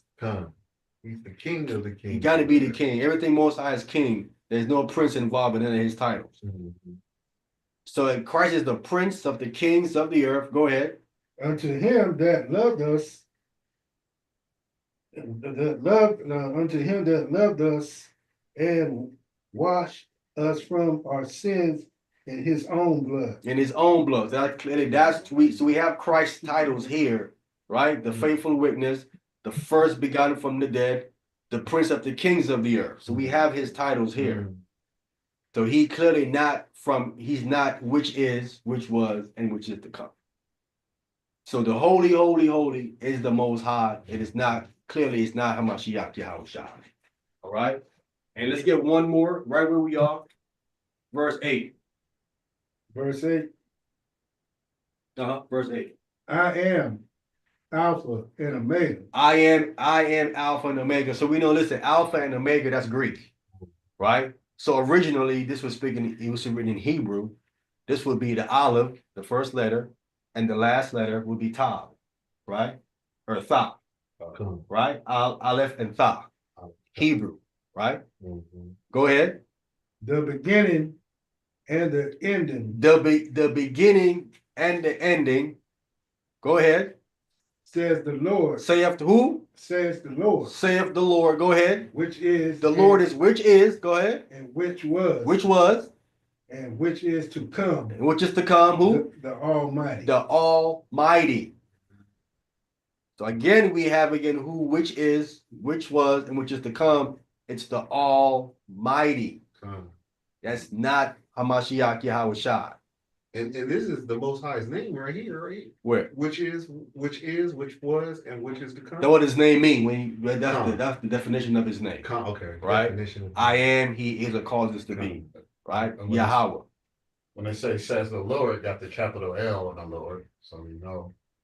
Yeah, but that's the Most High. Most High. Right, because the most say of the Lord, which was, and is to come, the Almighty.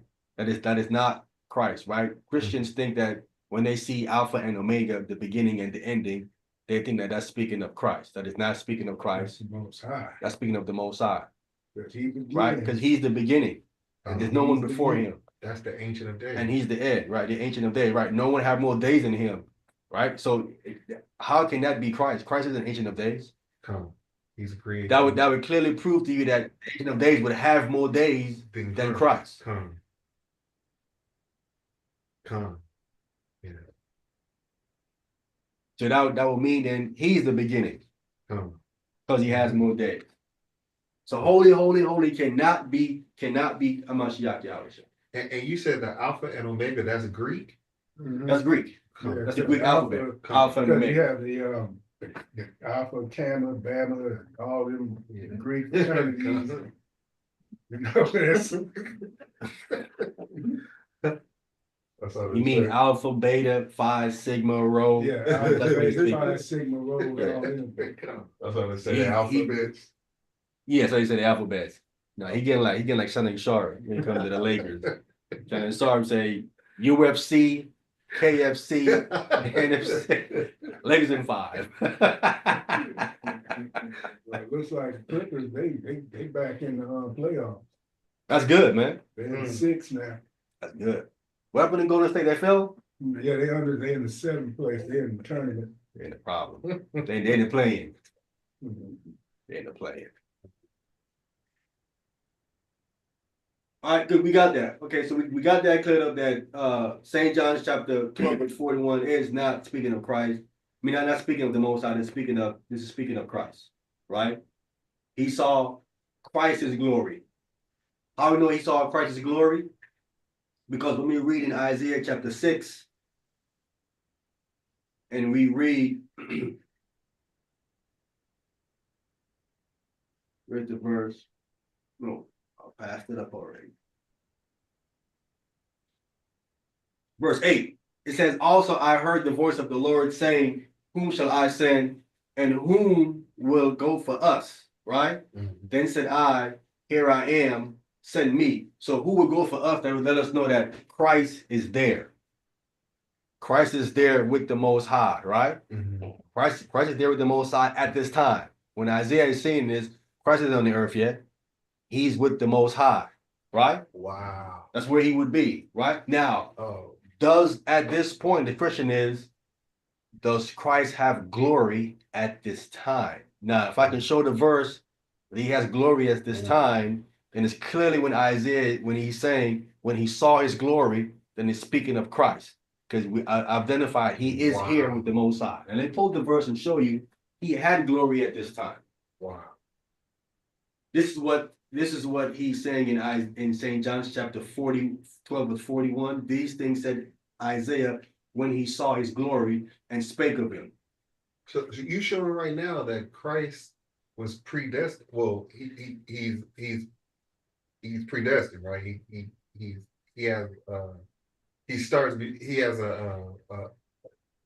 pre-existed. There you go. I'm sorry. That's what I was trying to get out. He pre-existed. He pre-existed. St. John chapter 17. Let's get St. John chapter 17. And get right to the point, verse 5.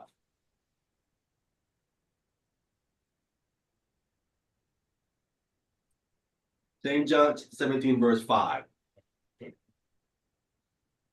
St. John chapter 17, reading that verse 5. Yeah.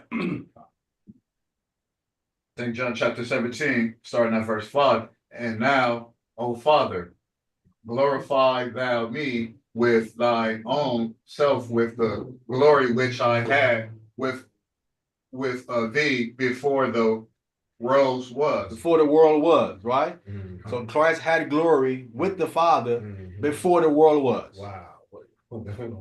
Right here. He says it right here. So when Isaiah in Isaiah chapter 6 he saw the Most High, and he also saw the glory of Christ, because he was there, and this verse showed you that he had glory with the Most High before. So again, when St. John is speaking of when he saw his glory, this is speaking of Christ. This is the glory that he saw. So he saw the Most High and he saw Christ.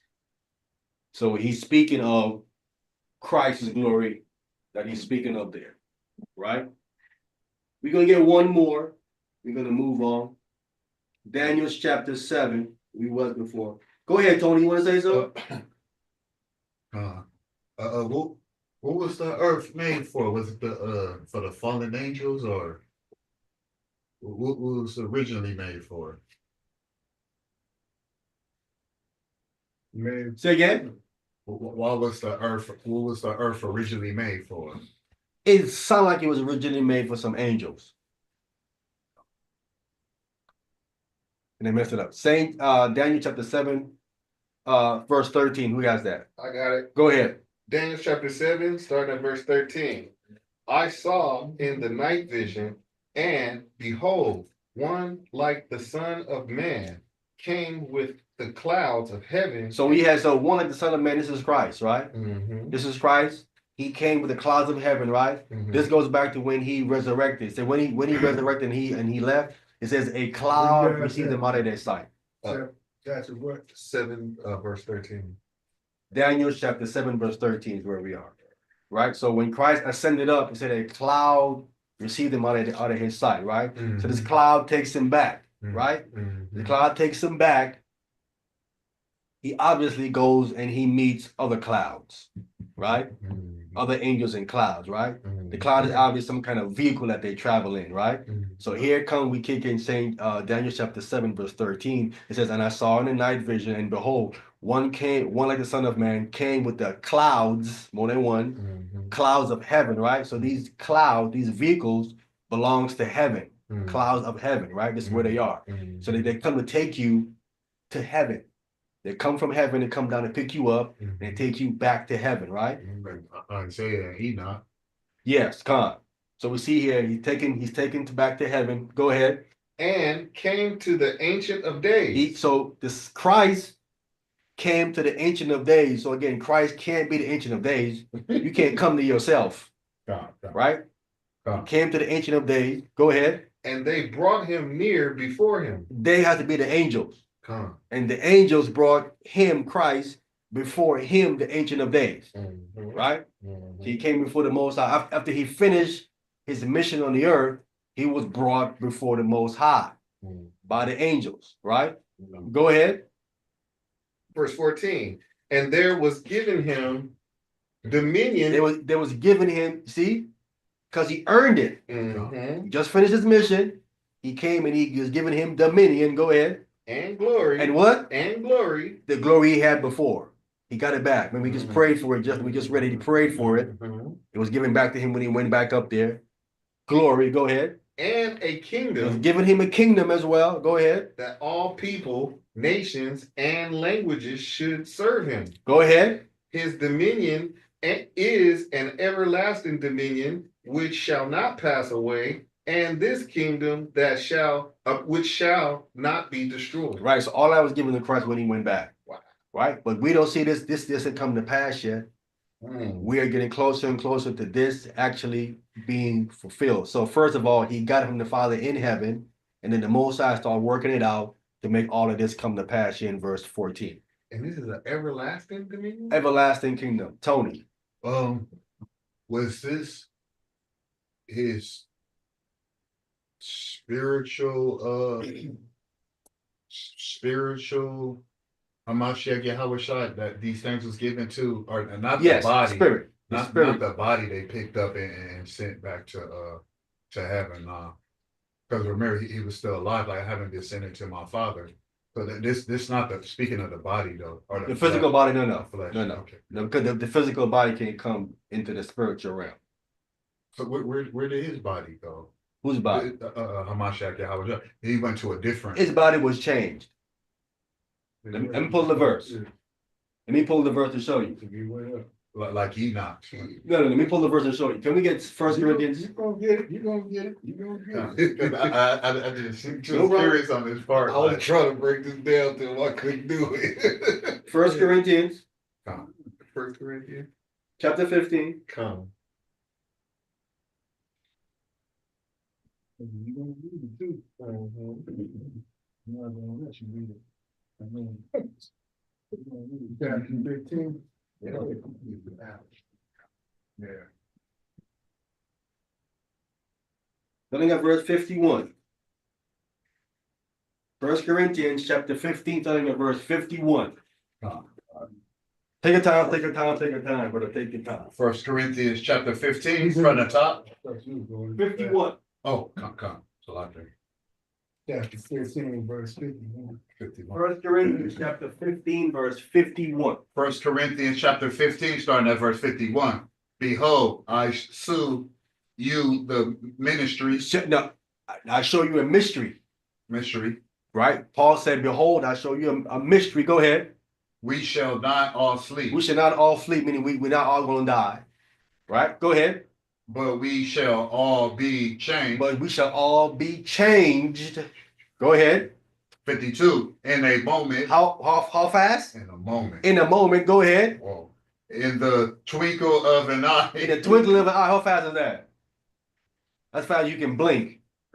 In a moment, as fast as you can blink. In the twinkling of an eye. That's how fast you're going to be changed. Right? Go ahead. At the last trump. At the last trump. Go ahead. For the trumpet shall sound.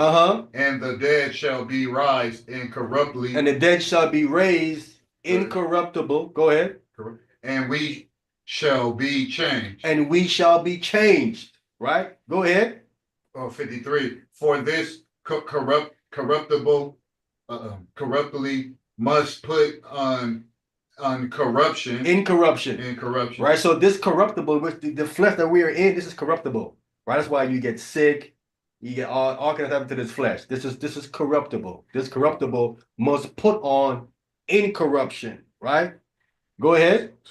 Spiritually. And this mortal must put on immortality. Right? This mortal meaning you can die. Right? This die, the flesh. Right? This mortal, we all call mortals. Right? So this mortal must put on immortality. We're going to be changed, but how fast? In a moment, in the twinkling of an eye. So when Christ had that flesh that he had on him, when he went up, he was changed all fast? In a moment, in the twinkling of an eye. So back into the spirit realm. Back into the spiritual realm. What was Adam immortally? Immortally. And at first, like before he Yes, before he was. Yes, right. When spirit clothes. Yeah. He was in the flesh, but he had immortality. He wasn't going to die until he sinned. Okay. Right? He wasn't going to die until he sinned. Well, this is what happened in Christ. When he went up, he was changed in twinkling. He changed in twinkling of an eye, because Paul says right here too that flesh and blood not inherit the kingdom of God. He says it in this verse. Where you guys at right now? We in 1 Corinthians chapter 15. 15, verse 51. So did the body just like turn into ashes or like evaporate? No, It changed in the twinkling of an eye to went up. When he went up, he went up. Oh, it turns to a spirit. No, I kind of understand what he was saying when he asked the question, because he was kind of like he's like, I need like a physical body. Like where is? And I'm like, no. You're looking at this wrong. Remember, this is the Most High. He can do what he want to do. So if he wants this body, when he's saying he's changing, it's not. You can't find it. It ain't nothing you can So find. it transfigured. it what? Like it transfigured, transformed. Yeah, it changed. It transformed. Come.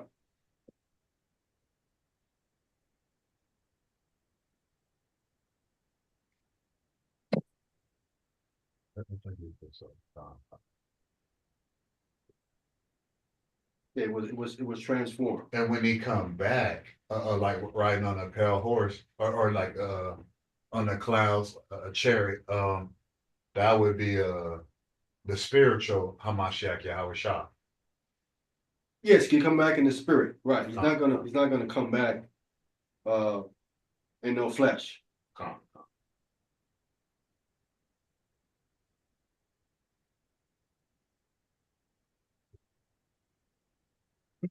And that was the same with Enoch, huh? I mean, similar. And that was who? A similar place taken with Enoch, like he transformed to Definitely had to. Can we get verse 50? Verse 50. Right where you was. 1 Corinthians chapter 15, reading verse 50.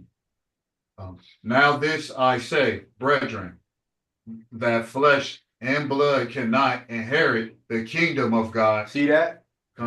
He flesh and blood, he can't go there. Go ahead. Neither does corruption inherit incorruption. Right.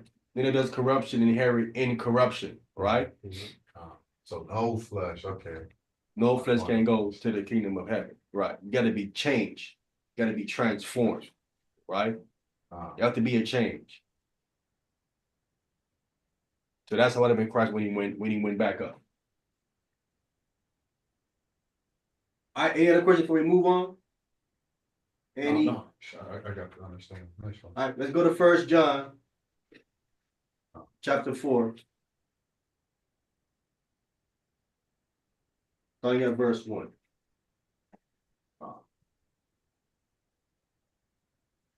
First John chapter 4, starting at verse 1.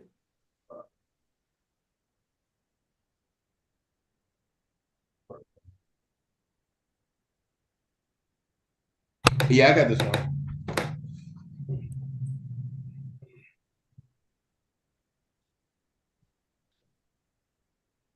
All right, go ahead.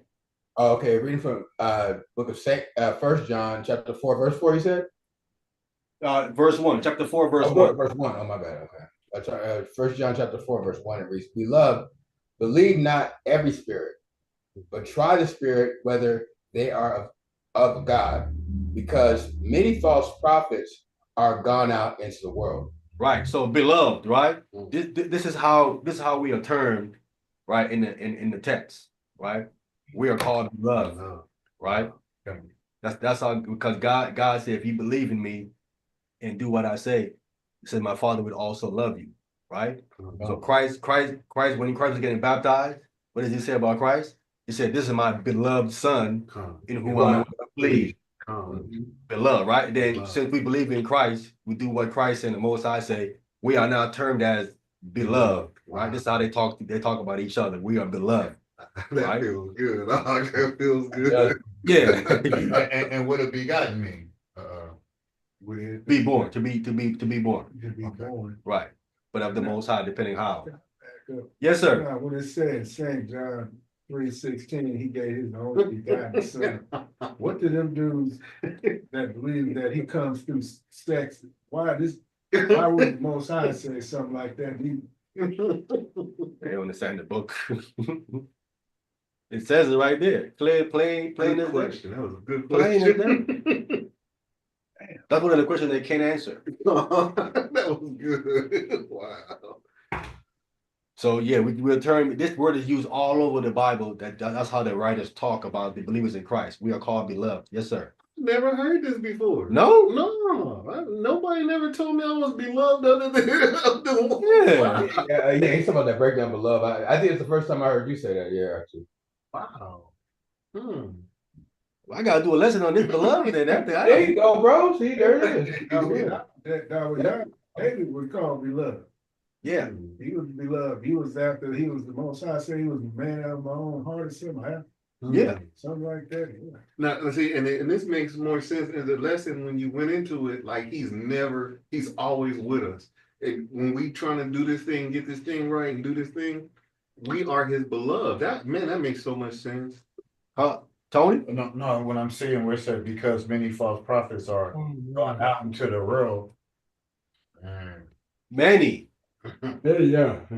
Many. A lot of people popping up in my Yeah, but see, this is a term again that you know what I'm saying. But I need to go into it so we can understand that's how we got a term with each other. We are beloved. Beloved. We are loved. That feels good. So not the people that they're not. You are. Spanking. God. See, it says, believe not every spirit, right? Mm-hmm. That's speaking of every spirit being. right? Not human. We are spirit beings, right? We got spirit inside of our body. Believe in every spirit being or believe in every man. It says, but try the spirit being whether they are of God, right? Try these people if they're of God, right? That's men and women. We all consider spirit beings. So because many false prophets are gone out into the world. So clearly, when talking about spirits, we're talking about prophets or human beings going out into the world. Go ahead. Verse 2. Hereby know ye the Spirit of God. So how would you know the Spirit of God? Says he telling us, listen, here how you know that someone has the Spirit of God. Here how you know. Go ahead. Every spirit that confesseth that Jesus Christ is come in the flesh is of God. Right? Every spirit being that confess that Jesus Christ has come in the flesh is of God. All right? A lot of people confess that Jesus Christ didn't even exist. Yes. Like the Tanakh only brothers. Yeah. And the Tanakh only brothers. Yeah, they one of them, right? Even though they want to try to point out how Jesus Christ didn't exist, you ask them, prove Abraham exists. You get stuck. Now we have way more evidence of Christ than we do of Abraham. We can prove it existed. Yeah, that's crazy. We can prove Christ existed. You cannot go show no historical evidence that Abraham existed. Right. But they don't talk about Christ. They don't lost it. Go ahead. Verse 3. And every spirit that confesseth not that Jesus Christ has come in the flesh is not of God. Right, because they confess that even as fake Jews, they confess that the Messiah ain't came yet. They say he ain't came yet. So you were saying that he ain't come in the flesh yet. So you are not of God. Go ahead. And this is the spirit of Antichrist. Whereof ye have heard that it should come. And even now already is it in the world. It was already in the world in the first century. This is the spirit of Antichrist. See, these people over there that's talking about Christ, the Messiah ain't came yet, they Antichrist. Spirit of Antichrist. It's a satanic spirit. You say, wherever you have heard that it's going to come, right? He said, but it's even now already here. It's already in the world already. It was already way back there in the first century. So if it's way back then, you know it's here today in our time. Ones don't believe in Christ. Yes, a whole bunch of Antichrists is out there. A whole bunch of them. Right? Go ahead. Verse 4. Ye are of God, little children, and have overcome them, because greater is he that is in you than he that is in the world. Right. That's the issue that they have. Right? Because we have overcome them. How? Because greater is he that is in you than he that is in the world. Christ says, I have overcome the world. And if he's in you, then you also have overcome them as well. Because Christ is greater than them that is in the world, is he not? And that's why they try so hard to get you to not believe. Right? What we saw earlier, like there wasn't on, but what we saw earlier from Deacon, that's what he's doing. Wow. He's trying to push this narrative that Christ had to do this and had to do that and all this other nonsense that he's doing. Right. He didn't have free will. Yeah. He's pushing you to not have Christ in you because you cannot believe the false things about the Messiah and have him inside of you. All right, go ahead. Verse 5. They are of the world. They are of the world. Go ahead. Therefore speak they of the world. Right? Therefore speak. Remember, we showed him in the past, we're talking about how he's a writer. He's talking of the world. They speak of the world. Go ahead. And the world heareth them. And the world hear of them, does it not? This is calling him out like personally. And the world hear of them, right? Wow. I mean, I've been teaching for years. Me and his brother are going all the way back to early 2000s. Barely anybody listening. They're not even listening. You know what I'm saying? But listen, here out of nowhere comes Guerrilla Hebrew, right? Coming out of nowhere in 2012. Well, look, but he got camps all over the place, right? Right. Because he's speaking of the world. So the world hears it. Right. That's obvious. And then more confirmation came out that he's of the world because he's doing things of the world. The whole pagan and all that, that's all of the world. Of the world. All of the world. So he still belongs to the world. He still belongs, there you go. It belongs to the world. He's still operating and doing things as when he was in the world. Yes, sir. I remember the first time when we started talking about him being a mamzer, we was like, well, the deacon needs to step up and take that camp anyway. Yeah. He don't even belong there. Yeah. Yeah, we was on point a long time ago. Yeah. Even with them, you was like, next they gonna be on Hamashiach Yahushua. They went for John, went for Mary, went for Now you called that accurately, bro. Yeah, now they on Christ. But there was only one left. Wow. Only one left. I didn't think they was gonna get to Christ. I knew they would. Oh yeah, that was on his. I don't know if it was cousin, but John the Baptist too. Yeah, it was on John. Yeah, yeah, they came for Christ, calling on a biblical flying serpent. Now they saying that he don't have free will. Other guys saying that he didn't pre-exist. They went for his family bloodline. There is one left now. Only the Most High left. What's up? Crazy. We already know they ain't going there. They better not go there. They gonna go there. Oh my goodness. They gonna go. Listen. They're already saying that the Most High and devil is friends. Man, They going there already as it is right then and there. The Most High and devil is what? What? Friends? Yeah, it's crazy. Go ahead, brother. Verse 6. We are of God. He that knoweth God heareth us. He that is not of God heareth not us. Hereby know we the spirit of truth, and the spirit of error. See that? They don't hear us. They're not of God, right? Listen, that's why I try to make things as simple and make common sense. I don't try to get it complicated. Let's keep it real simple and common sense. You know what I'm saying? That's how I see Paul and the apostles trying to teach things. They're trying to keep it real simple, real basic, right? Because I'm not trying to lose you. You know what I'm saying? And even in the simplicity, they don't even hear it. Something is wrong with that. Man. If you don't hear it in simplicity, then that's why he's saying that they're not of God. Because they don't even hear what we're saying. They're dealing with the spirit of error. Right? Confusion. Go ahead. Verse 7. Beloved, let us love one another, for love is of God, and everyone that loveth is born of God and knoweth God. Right? They get a word again, beloved. You're still using it again. Say, let us love one another, for love is of God. Right? And everyone that loveth is born of God and knoweth God. We don't see this with these brothers, man. No.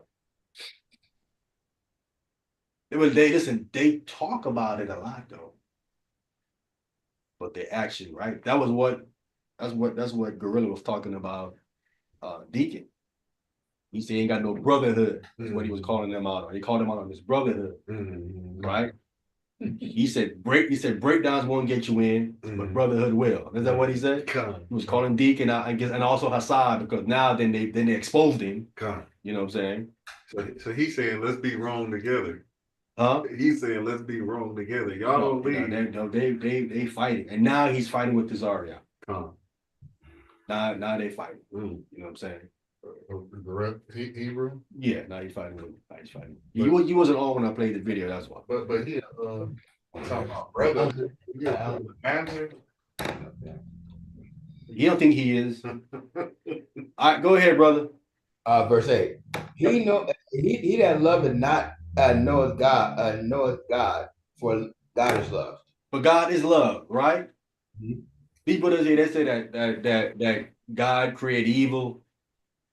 God do all this stuff, and this book clearly says here that God is love, right?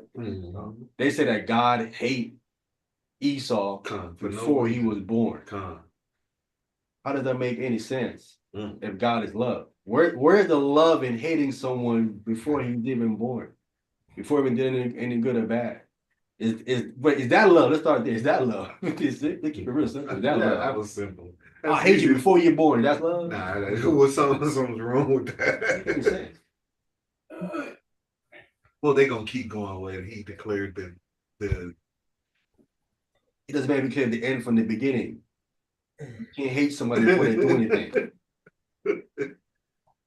Listen, they don't even do that. Where has that ever existed? Is there any realm that we know of that you hate someone before they did anything wrong?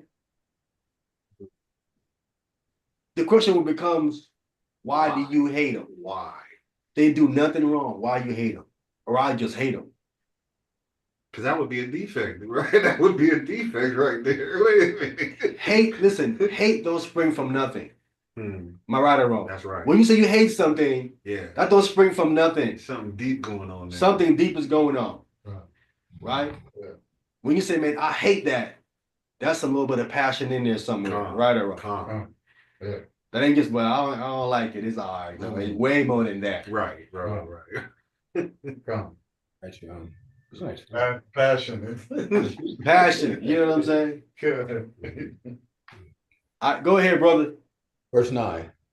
And this was manifesting the love of God towards us, because that God sent his only begotten Son into the world that we might live through him. Here it is. See, they can't say that again. His only begotten Son. So God begot him. He begot Christ. And sent him into the world that we might live through him. They're going to say that's different. But clearly, begotten goes back into fathering. Begotten is you father this particular child. Go ahead. Verse 10. Herein is love, not that we love God, but that he loved us and sent his Son to be the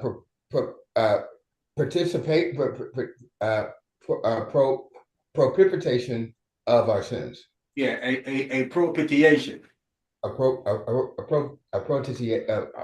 I can't. It's all right, brother. I understand, but I was with the word myself too. I took me a while to put it together. Yeah, it's a propitiation. Propitiation. Yeah, so you got. I had to go slow. I said, okay, we got the pro, the PR on the front. Propitiation. We got the P, the PI, the TIA, then the shun. So what does that mean? Propitiation, right? It means a sacrifice. Okay. Sacrifice for our sins, right? Wow. Propitiation is a sacrifice. Okay. Send his Son to be a sacrifice for our sins.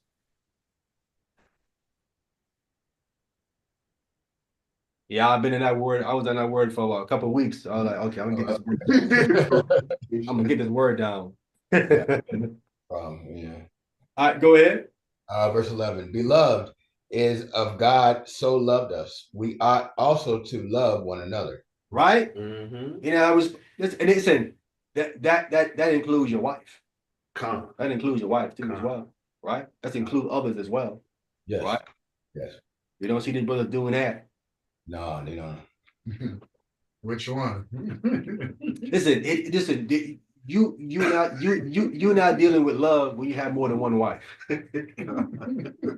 You can't sit up there and tell me that you do. No, you're not doing that, because you're gonna have to be neglecting one or two or how many of them.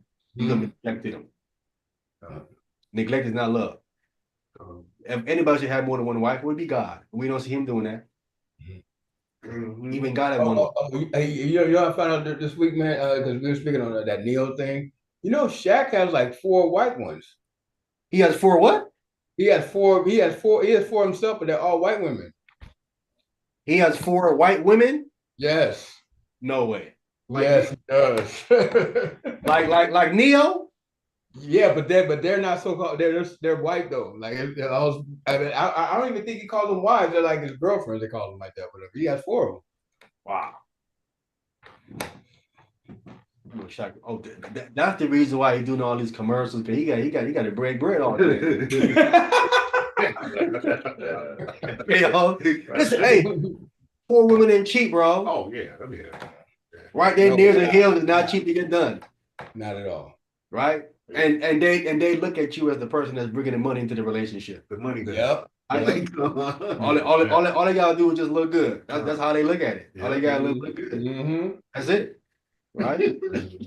Am I right or wrong? Isn't how they view it? That's all. They don't view it as let me get out here and put my brick in as far as financial. Oh no. I know they brick is like, looking good and doing all that stuff. Right. Like what's that? Like a man. Listen, you think they would say, let me cook them a nice hot meal. They don't say that either. We're gonna go eat out. We're gonna get a maid, or a cook. Right.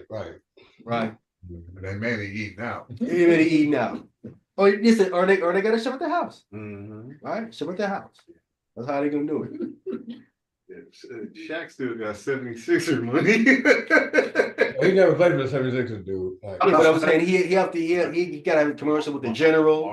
He gotta have the commercial doing on TNT. He got all kind of piece of commercial. He gotta do all kind of stuff because listen. If he got the 4, maybe he has a few by Shawnee too, right? Yeah. What, like 4 or 7 or something like that by Shawnee? I think he had children. Yeah. You gotta take care of all of that. Oh right? Yeah, definitely, yeah, for sure, yeah. Right? Yeah. I'm sure we're still paying some money to Shawnee as well. Right? Chipping her up he might be because usually what happens, like, I mean, if it's like in California, they have like they say that when you get divorced, you have to pay like whatever it's called, like the alimony, whatever. It's like half of like when you've been married. So say if you've been married like 10 years, you have to pay for 5. So like she might, if that applied to her, I think she might not be paying it no more. He might not be paying it more if that's the case. If it was by that rule. Well, correct. I'm gonna say no. I'm because I guarantee you, Shaq trying to grab some more of that. He trying to sneak back over there. I mean, look. He can't control himself, bro. Yeah, if there's infidelity involved, like he might be still paying. So he trust me. These guys can help themselves, bro. Yeah, they can't like they really struggle with that self-control when it comes to that stuff, man. Yeah, they struggle with that bad. All right, go ahead. Verse 12. No man has seen God at any time. See that? What? No man has seen God at any time. Go ahead. If we love one another, God dwells within us, and his love is perfect in us. You're right. His love is perfected in us. Right? Now, no man has seen God at any time. Right? No? Yes? Who say yes? Who say yeah? Who say nay? This says no. This says no? This says no man has seen God at any time. No man. Okay, so when we read earlier in Isaiah chapter 6, when it says that Isaiah saw his glory, no, that's wrong. Is that wrong or no? I mean, he could have saw the back of his head, or just not his face. But that's still seeing him though, right? That's right. So if you just saw his body, that's seeing him, right? I would think so. Yes, I would say so. Yeah. Right. So this verse is saying one thing because no man seen God at any time. Right. I think this meant his face, right? I mean, still, like, I mean, because you see, like when Isaiah was describing, like, dude, he had unclean lips. He definitely did. He probably terrified.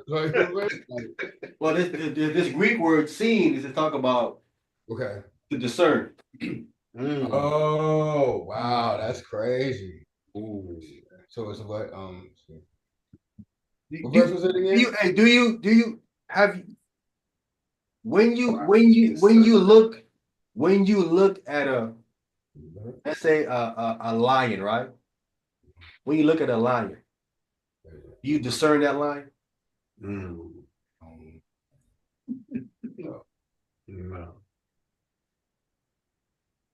Of course you do. You look at it and you're like, that lion look dangerous. Right or wrong? Yeah. The lion look. Listen now. Look again now. Now, you saw a lion. You're like, that thing looked dangerous, right? Yeah. He looked powerful, right? He looked like he'll kill me, right? Yeah. Right? Yeah. Right? Now, again, now look at a lion once more again, but without the head, without the face. What do you discern now? You really don't know. Right. Yeah. Right? Wow.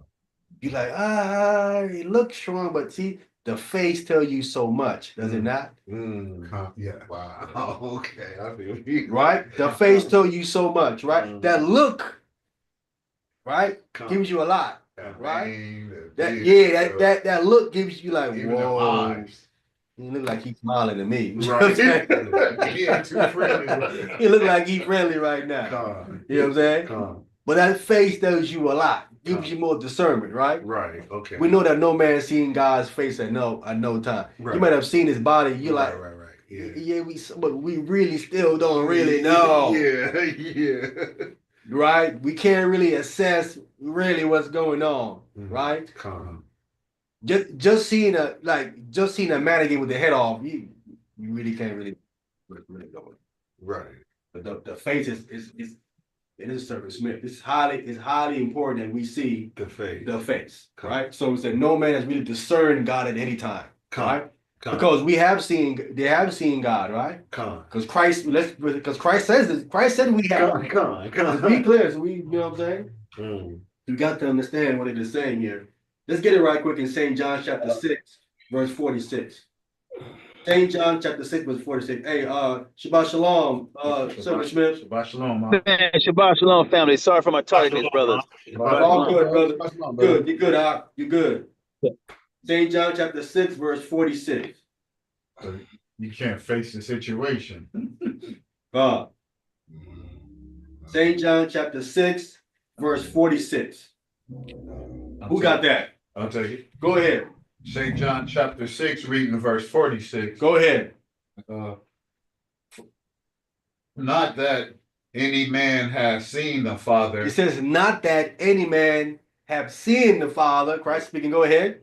Save he which is of God. See, except he which is of God. Go ahead. He have seen the Father. He has seen the Father. See that? They which are of God have seen the Father. Now, who is of God? Number one. Who else? An angel. They see him face to face. There you go, me. The angels, definitely. More specifically, the righteous angel. Let's be clear. Not the fallen one, the righteous angel. Right. Yes. Who else? Who is of God? Enoch. Enoch is of God. Definitely. He was taken by heaven to, definitely. Elijah. Who else? Elijah, of course. Anybody else? Oh, on the left-hand side, I think Hashatan seen him. He's seen it, but is he of God, though? I'm talking about of God. Who's of God? The prophets. Of God. Okay, right. The saints. The saints, right? Stephen, right? When he died, he saw heaven open. He saw Christ standing on the right hand side of God. Right? Now, you don't think he saw God's face? No, you don't think he saw his face, but he saw God. But Christ standing on the right hand side of the Most High God, right? So these are the people that have seen the Father, specifically talking about, right? So going back into 1 John, we're reading there, no one has seen God. No one has actually perceived God with their eyes. You have not really discerned and actually understand what you're looking at. So Moses didn't either. Of course not. You see, there's a reason why God said, "My face shall not be seen." I think you couldn't comprehend if you saw that. It would be too much for you to take in. Is that why some of the preachers at the chapel they normally have it blocked off at the chapel at the sanctuary, when they get what's that they call it, repentance, when they go into that cubicle booth and do their repentance or whatever? Now, I think they're hiding because they're scared. If they give you wrong advice, you might go track them down. You know how they look. I think they're doing that. They can't take you 500 million, you do all that, and it doesn't work. You're like, man, I do lie to me, man. Attracted. I know how you look. You put that little box in there. I saw you. Yeah, then you might be dealing with a. Yeah, they do that to hide. They do that to hide themselves. Hey, Salakia, what about the scripture where the disciples was asking what the Father looked like, and Amasiak answered and said, "For if you knew him, that what did it say that you if you see me, then you see the Father." Con, yeah, like Father, like I Christ look like the Father. I mean, wouldn't he though? Would he look? Who would he look like if anybody? Who would Christ look like? He look like his He father. look like his father. He looked like Joseph. Let IUIC say, well, not IUIC, but ISPK. That would be That's his natural father. Don't you? That Look would like be your hilarious. father? You know what? Hey, you know what? You would listen. You would be 100% correct if he came through sex. That would be 100% correct if he came through sex. You know what I'm saying? That would be messed up if he was born in this day and time, especially in the 90s. And we had Maury and Joseph got up on that stage. Bro, that'd be like a whole month. That'd be a whole month episode on that one right there. You know what I'm saying? Who was your baby daddy, Mary? I Hey, don't know. I only had sex with Mary be Joseph. up there. Mary be up there explaining for days Man. how she got pregnant. No, it wasn't Joseph. It was I God. didn't have sex with nobody before that. Man, you had sex with somebody. Who you had sex with?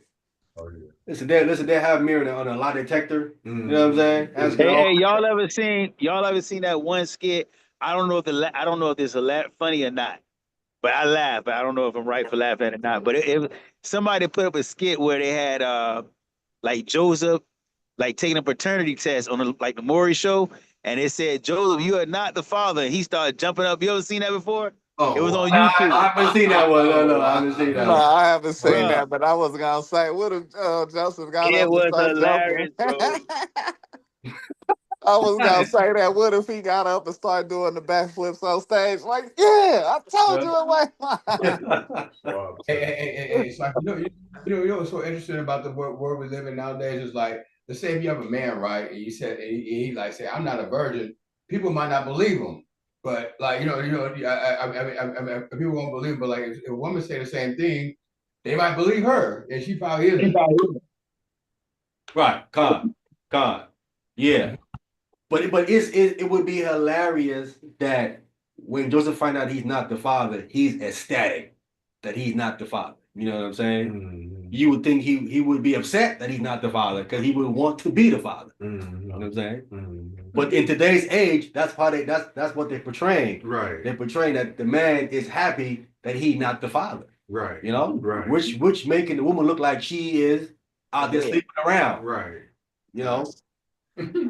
Right. But Salakia, I mean, I wasn't saying that was just a little, little side comment, because we already know the scripture said the angel came to him. So, what he already knew if it was to happen, he would know how to play his position in that day and time. So in this day and time. Definitely. But I was just saying that because yeah, I mean, if they really wanted to know what the Most High looked like, wouldn't they just be able to see it in Mashiach?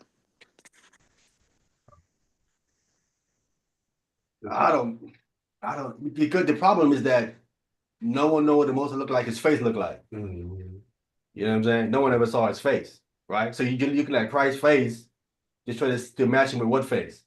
There's no face to match him with. Right. You know what I'm saying? There'd be no proof to. Yeah, but listen, I also think this too as well.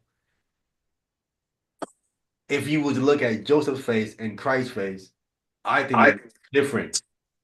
That's what I was gonna ask next. So would Mashiach resemble Joseph? Would you think he would resemble Joseph or no? No. I think he did not resemble Joseph. That baby don't look like I don't look like you. He goes, but I don't look like I don't look like you. That's who. Hey, but That listen, baby I'm telling don't you, look like me. brother, I'm telling you, there is a lot of stuff that we don't know about because you listen, it isn't simple for you to just be with a woman that had a child by God, is it? And that angel gotta Is come it? talk to me. It ain't as simple as we try to. It ain't as simple as you and a woman had a child by God, but it's a lot for a man to take in and to kind of like deal with. You know what I'm saying? In this That's why day I and think time, Joseph. That's why I think Joseph is one of the most underrated people in the Bible. Like I don't think he get much credit and honor as he deserves for being that humble. well, but that's for this day and time, though. You see what I'm saying? That's this day and time. Like that's why Captain Cesare, oh yeah, man, what natural man is gonna, not have sex? That's why he says that he had to come through like his brethren, and all of that he be screaming. He's still thinking worldly. God, yeah. He forgot this deduction that Joseph was a just man, right? Wouldn't a just man do something like that? See,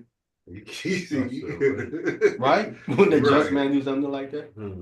So you would think if you're on the phone with a person, probably even doing business, if you seen the face of him, you more understand the feel out than rather just talking on the phone with him.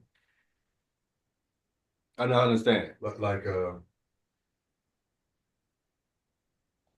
maybe if a person probably telling you like, you do this job, I pay you this much, but if you see more the face of him, you might know like, man, this dude ain't gonna pay you. He look like a craftsman. Look Definitely. No, we don't do that. Without right. the face. Yeah. Without No, the face we don't do being business shown. like that. We don't do business over the phone like that. If we're talking about doing something, we need something much more tangible than a phone call. Cause we know who we're talking to on the other side of this phone. It could be the feds over there on the other side of the phone. You know what I'm saying? You get set up. That's why people nowadays like, you remember in that song with Snoop Dogg, Deep Cover? Yeah, I gotta hit the thing with him. Said I've been dealing with you for 5 months, man. You hit the thing in front of me yet. Yeah. He said, I think you 5-0. Yeah. You know what I'm saying? Yeah. So they're gonna want to do something illegal just to make sure, you know what I'm saying? If I'm going down, you going down too with me. And they want to see you do something illegal. He said, but I know somebody who knows how to get in touch with him. Yeah.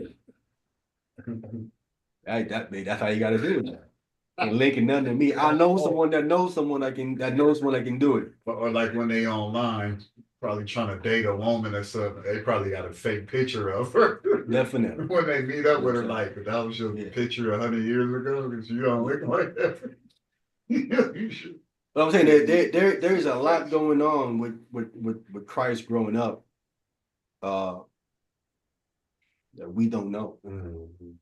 For whatever reason, it's not being told us. But I know it isn't as simple as you raising a child that you know belongs to God. You know what I'm saying?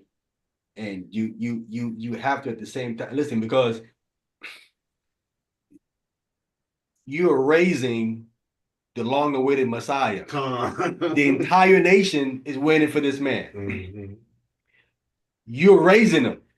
You know what I'm saying? You have a responsibility to do this correct. Tall task. Right or wrong. Tall task right here. This is one raising up you can't get wrong. You can't get this wrong. Tall task right You know what I'm saying? Yes, sir. No too much wine. You can't get this wrong, bro. You know what I'm saying? That's true. So it's a lot of sacrifice.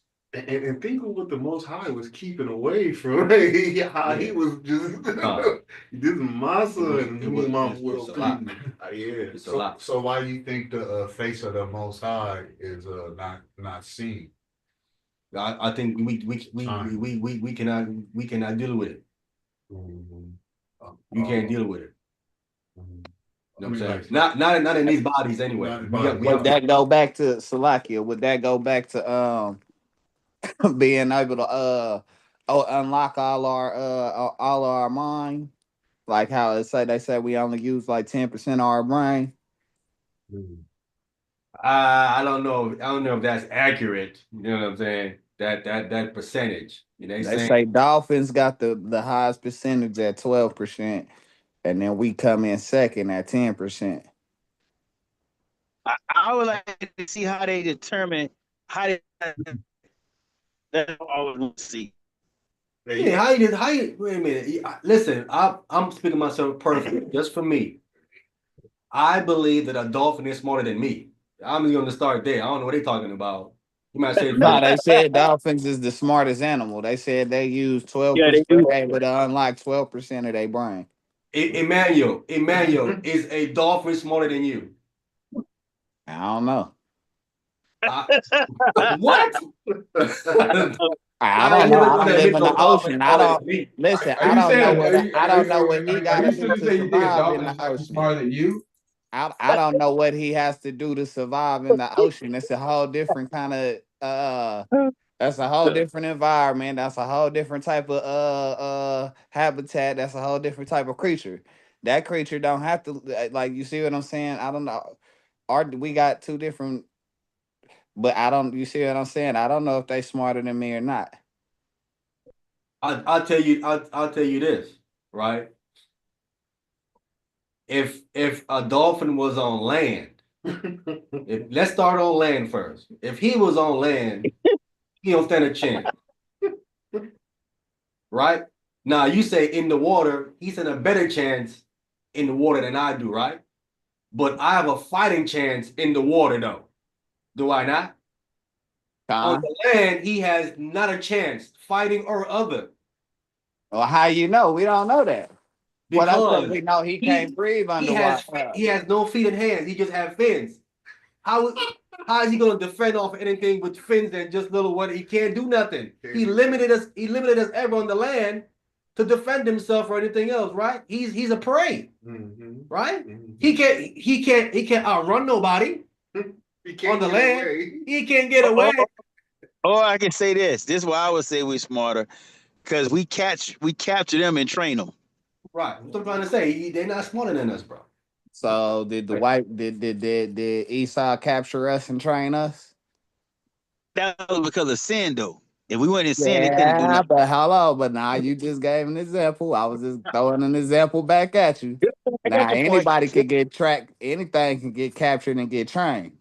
But Emmanuel, Esau didn't capture us. The so-called Africans did and sold us to the white man. We still got captured.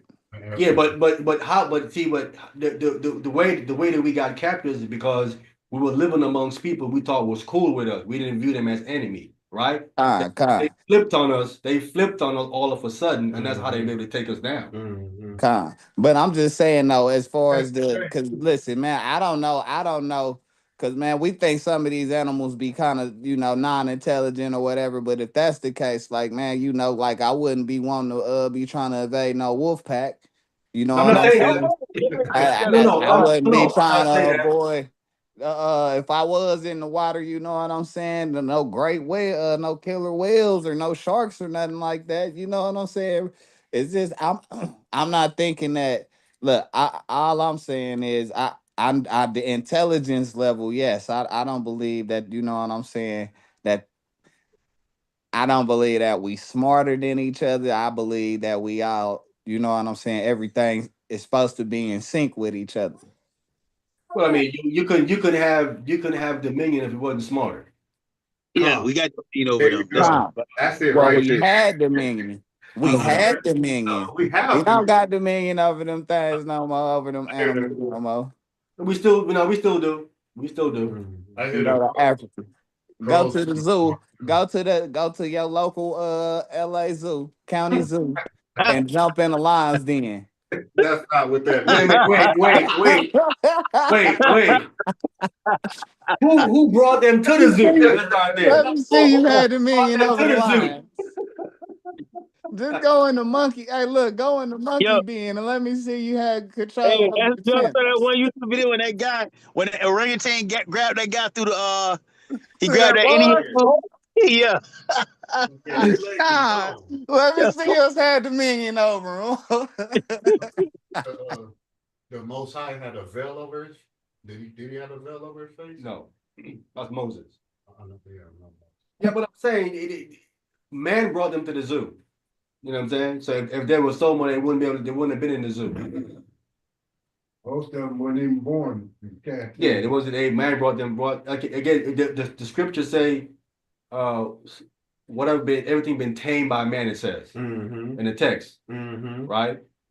So again, it shows not only intelligence but dominion, right? To tame something that takes wisdom. That's why 2 and 7 came to Noah on the boat before the flood hit. Yeah, Isaiah. And y'all haven't seen that little 4-year-old girl who stood in front of that elephant and put her hand up and the elephant stopped in his tracks? That's dominion. We still have that dominion. Hey, I have a question for Emmanuel. Like, don't you think it's possible if when back when Most High was creating the earth and the seventh day AJ created Adam, and he had a dominion of everybody? Don't you think that he would if he had dominion of everybody? Don't you think he'd be smarter? He gave him all the names and everything. Like from that math alone, tells you about humans in the creature. Yeah, all the animals went to Adam to be named. Come. And he named them all accurately. Let's be clear. So what was the question, brother? Oh, we were just still speaking about the question. I was saying that I was giving a question for you because you weren't knowing if a dolphin was smarter than humans or you or whatever. I'm just saying, don't you think it's possible that the Most High, when he created everything, he had Adam name everybody? That shows you the hierarchy that humans are smarter than all the other ones because he named all the animals. All right, Con. Okay, so when was this? When did this partake? About almost 6,000 years ago. Yeah, when did it partake though? Was evil in the earth yet? No. So if evil wasn't in the earth, then everything was still perfect, right? Con. So when things weren't perfect, you think humanity was the only thing that sinned after that? Because if that was the case, then why would he have to? Why didn't he let certain creatures onto the ark? If they would have been perfect, they should have been able to enter the ark, right? Well, they were too big. That's why he brought the children in there. Every animal couldn't fit in the ark. There's too many animals. Right? Again, something with humans. Every human couldn't fit in the ark. You know what I'm saying? But I'm saying, so it wasn't. So all the creatures were. So there weren't no evil creatures then. No, I'm not saying that. I'm just saying that he took babies and the Most High wanted two of each kind. You know what I'm saying? But that's my question now. My question is, if we had dominion over them, we still should have dominion over them after we committed evil. If that's the case, right, Alan Nathaniel? Because as you said, I'm talking about I'm not talking about the dominion part. I'm talking about the smarter part. I'm just asking you, did that make sense to you? Well, like I said, you still not look. You got to look at it in this day and time as well, bro. If it's evil on the earth, then how would you have? So, what you saying is you can go on the water. No, I'm not saying anything. I'm asking you a question. Well, no, I say that no. I say after when we got kicked out of the garden, then no, we don't have dominion over certain species. I asked you about the smartness as well. I asked you about the smartness. The intelligence level? Yeah, intelligence level is what I'm talking about, yeah. Have you seen the intelligence level with some of these? Do you watch Animal Planet? Do you see the intelligence of these? Some of these species are actually very intelligent. I'm sure a lot of animals are very intelligent. Like ones that you want to like, I don't understand. I guess the intelligence of those creatures, whatever. But don't you think it's plausible, since we had dominion at the beginning, that we actually are smarter than those other creatures? I say some people may be, but some people might not be. Okay, all right. Hey, that could be true. But Matt, I don't think animals can build a plane. I don't think animals can, you know what I'm saying, can construct a skyscraper. You know what I'm saying? I don't think an animal can, the things that we have made, you know what I'm saying, the advancement that we have. So, Slacky, I didn't mean to cut you off. So instead of them going up, don't you believe that they can go inward instead of creating a skyscraper? You think they can make because you got to remember how the ants build their tunnels, how they have all of those circuits and all of that. You got rabbits who make barrels, and you know what I'm saying? It's all kind of creatures that make tunnels and things of that nature. They do create things. You got certain birds who are able to construct a little trap. Like they got little nests where there's this one bird who makes a nest where he hides his eggs. So it got one hole up top, and then it got another entry hole on the bottom, which is a fake. The fake the predators. You see what I'm saying? They do make structures now. You see what I'm saying? I'm not saying that I didn't say that they did make structures, as I said, but they cannot build like what we have. What we have come up with, they have not come up with anything like. They do Have, have particular builds, but what we have constructed as men, they have not. And they have been here just as long as we have.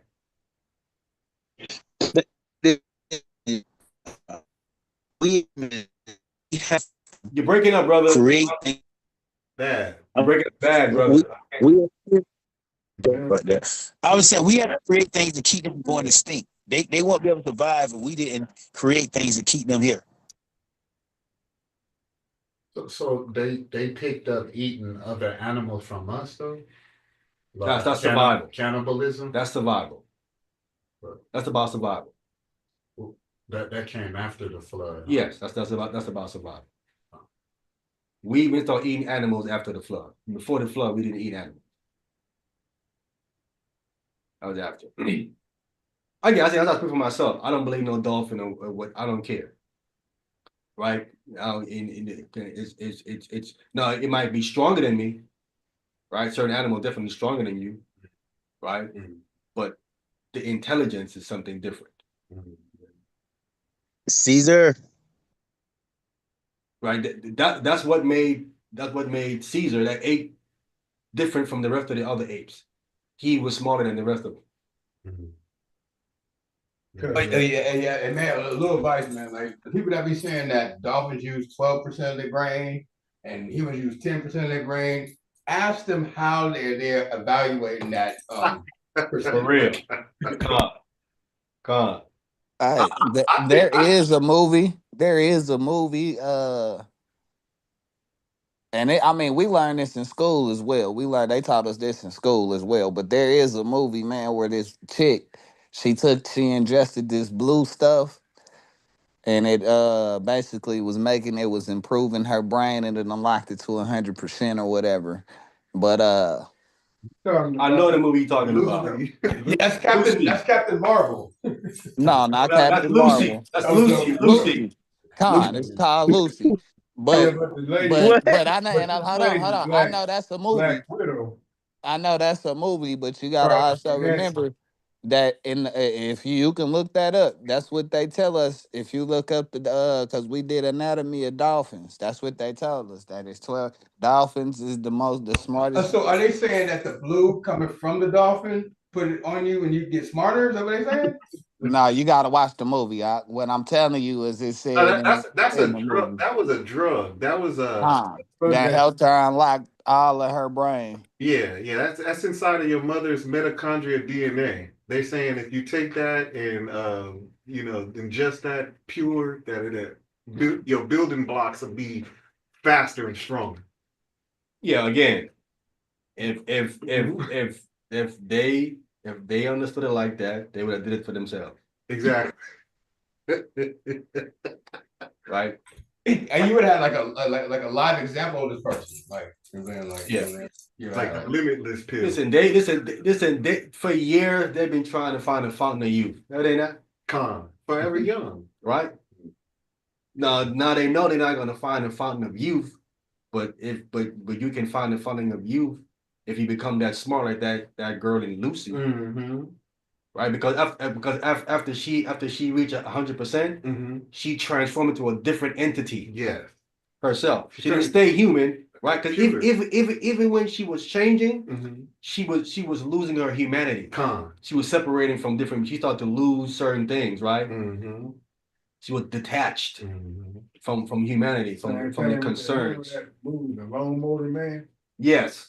Immediately they start to lose a whole bunch of the attachment to humanity and so on and so forth, right? And then he became the internet. Right. Yeah. She was able to discern her friend was sick. She looked at her and she was sick. You know what I'm saying? She told her she had cancer. She had cancer and she told her what to eat and everything. And so she started to transcend into what we would call a god.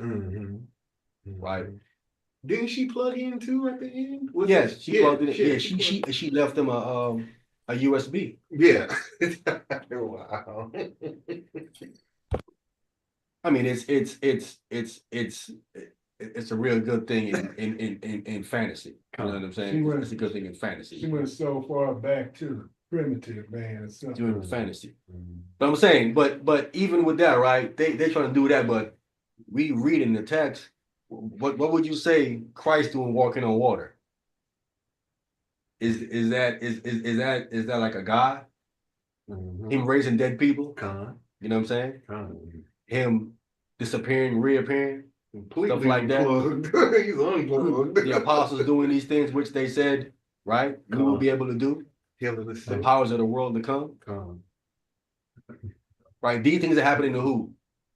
Human beings. Not animals, human beings. Human beings are the one. I've never seen an animal that can raise the dead.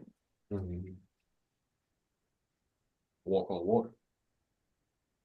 We remain the dominant creation as the Most High have, because we were made in the Most High image and likeness, not the animal. And we're not made in the Most High image and likeness.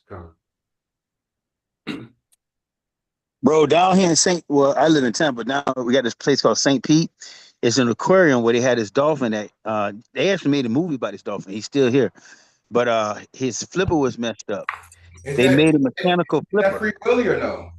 No, not Free Willy. Okay. Actually, they put him in the same aquarium, but this was a dolphin. This was a dolphin. He had a messed up, I forget the dolphin's name. He had a messed up tail. He couldn't swim.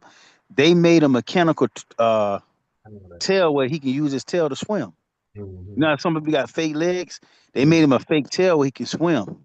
Prosthetic. The prosthetic tail. The reason why I'm bringing it up because they don't have the mind to make nothing like that for them to do that. You know what I mean? We created something like that for them to survive. You know I mean, we obviously we learn certain things from animals, right? That's where they got radar from. You know, that animal sends out a certain radar, right? And that's how you can see certain, you can pick up certain things. You know what I'm saying? So they understand, okay, we do that with the radar. And the dolphin has sonar. That's what I'm saying. That's what I'm saying. The animal, I'm talking about the dolphin. That's a good point. That's a good point too. We learn stuff from them. That's good. Learn from them, right? We learn from them. So So are we talking about dominance or are we talking about intelligence? I'm talking about both. Okay, but you just said we learn from them. Definitely. That does not mean that they're smarter than you because you learn from them. Okay. Wait, can a dolphin learn from us? Didn't we just explain that earlier that we do tame them? No. Now learn. Talking about learn from us. Yeah, but you just asked me a question. You just said, can a dolphin learn from us? And we had this discussion earlier that because that's what we do. We tame them. We capture them and we tame them and we make them shows. I think the difference is one is we're training them. We can observe them and learn from them. They can't do that from us. We can just observe from them. We can observe them and learn that way. We actually have to train them. Yeah, that's different, man. You talking about us teaching them something.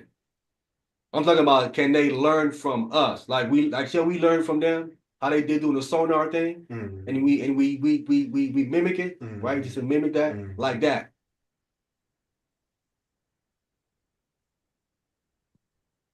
I don't know. That's how we know if we want to go up into the sky, we have to be like a bird. That show you the intelligence that what they can do, we can do. But what we can do, they can't do. So don't they be in certain parts of the ocean? But how is that if they already doing it? Say again? How was that if they already doing it? Already doing what? If they already got sonar radars and all of that or whatever, Yeah, I'm saying, but I'm saying, but if they already doing it, then what do you mean? How can we do something that they can't do? Because if you saying that we learning from them, then we learning from them. I'm saying I said what the things that we can do, they can do. Like for instance, right? Can they talk? Nah, I don't know. You don't. They have forms of communication. Yes. Okay, can they speak English? Let's get it clear. I don't know, man. I don't know. No.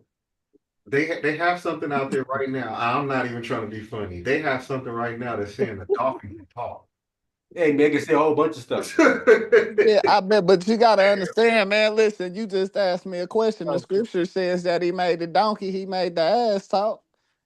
Yeah, God made him talk, did he not? So I'm saying, but you trying to make it seem like it's something that's not that it can't be possible. But we already got example in the scripture that it can. So when you ask me that question, of course I'm gonna say no. But the scripture also does say that he made an animal talk. So, but like I said, animals can communicate. But you said, can he speak? But I know what you mean English. You mean can he speak a language? But Yes. the scripture says that he made a donkey speak a language. Right. So is God making you speak English? Is he making us? Is he making us speak a language? Con. Yes. Yeah, he is. He is. God is making you speak a language? Con. How's he doing that? Because he gave me a voice. He gave me something to communicate with you. He Just gave like he gave Hebrew. Didn't he okay. give hold on. And the scripture also says he gave everything on this earth the same language, right? So that means everything made on this earth was talking the same thing, which was what? What about Hebrew? Hebrew. The scripture said everything spoke one language. Okay, so I'm asking you. So I'm asking you to. So So that's you like saying can the animal speak? The scripture says yes, it can. yeah. Okay. That's you like you said. That's almost 6,000 years ago when that happened, right? We're talking about today, right? We're talking specifically a dolphin, right? Because you were saying that you don't know if a dolphin is smarter than you. That's what you said, right? You don't know. You said, right? I don't know the intelligent level of you see it. I don't know the comparison of the intelligent levels. No, I know. I don't think I think we're smart enough to understand how to survive in the environments that we are in the inhabitants of. Go ahead. Go ahead, brother. Hey, Emmanuel, Time. do you want to teach a class one day?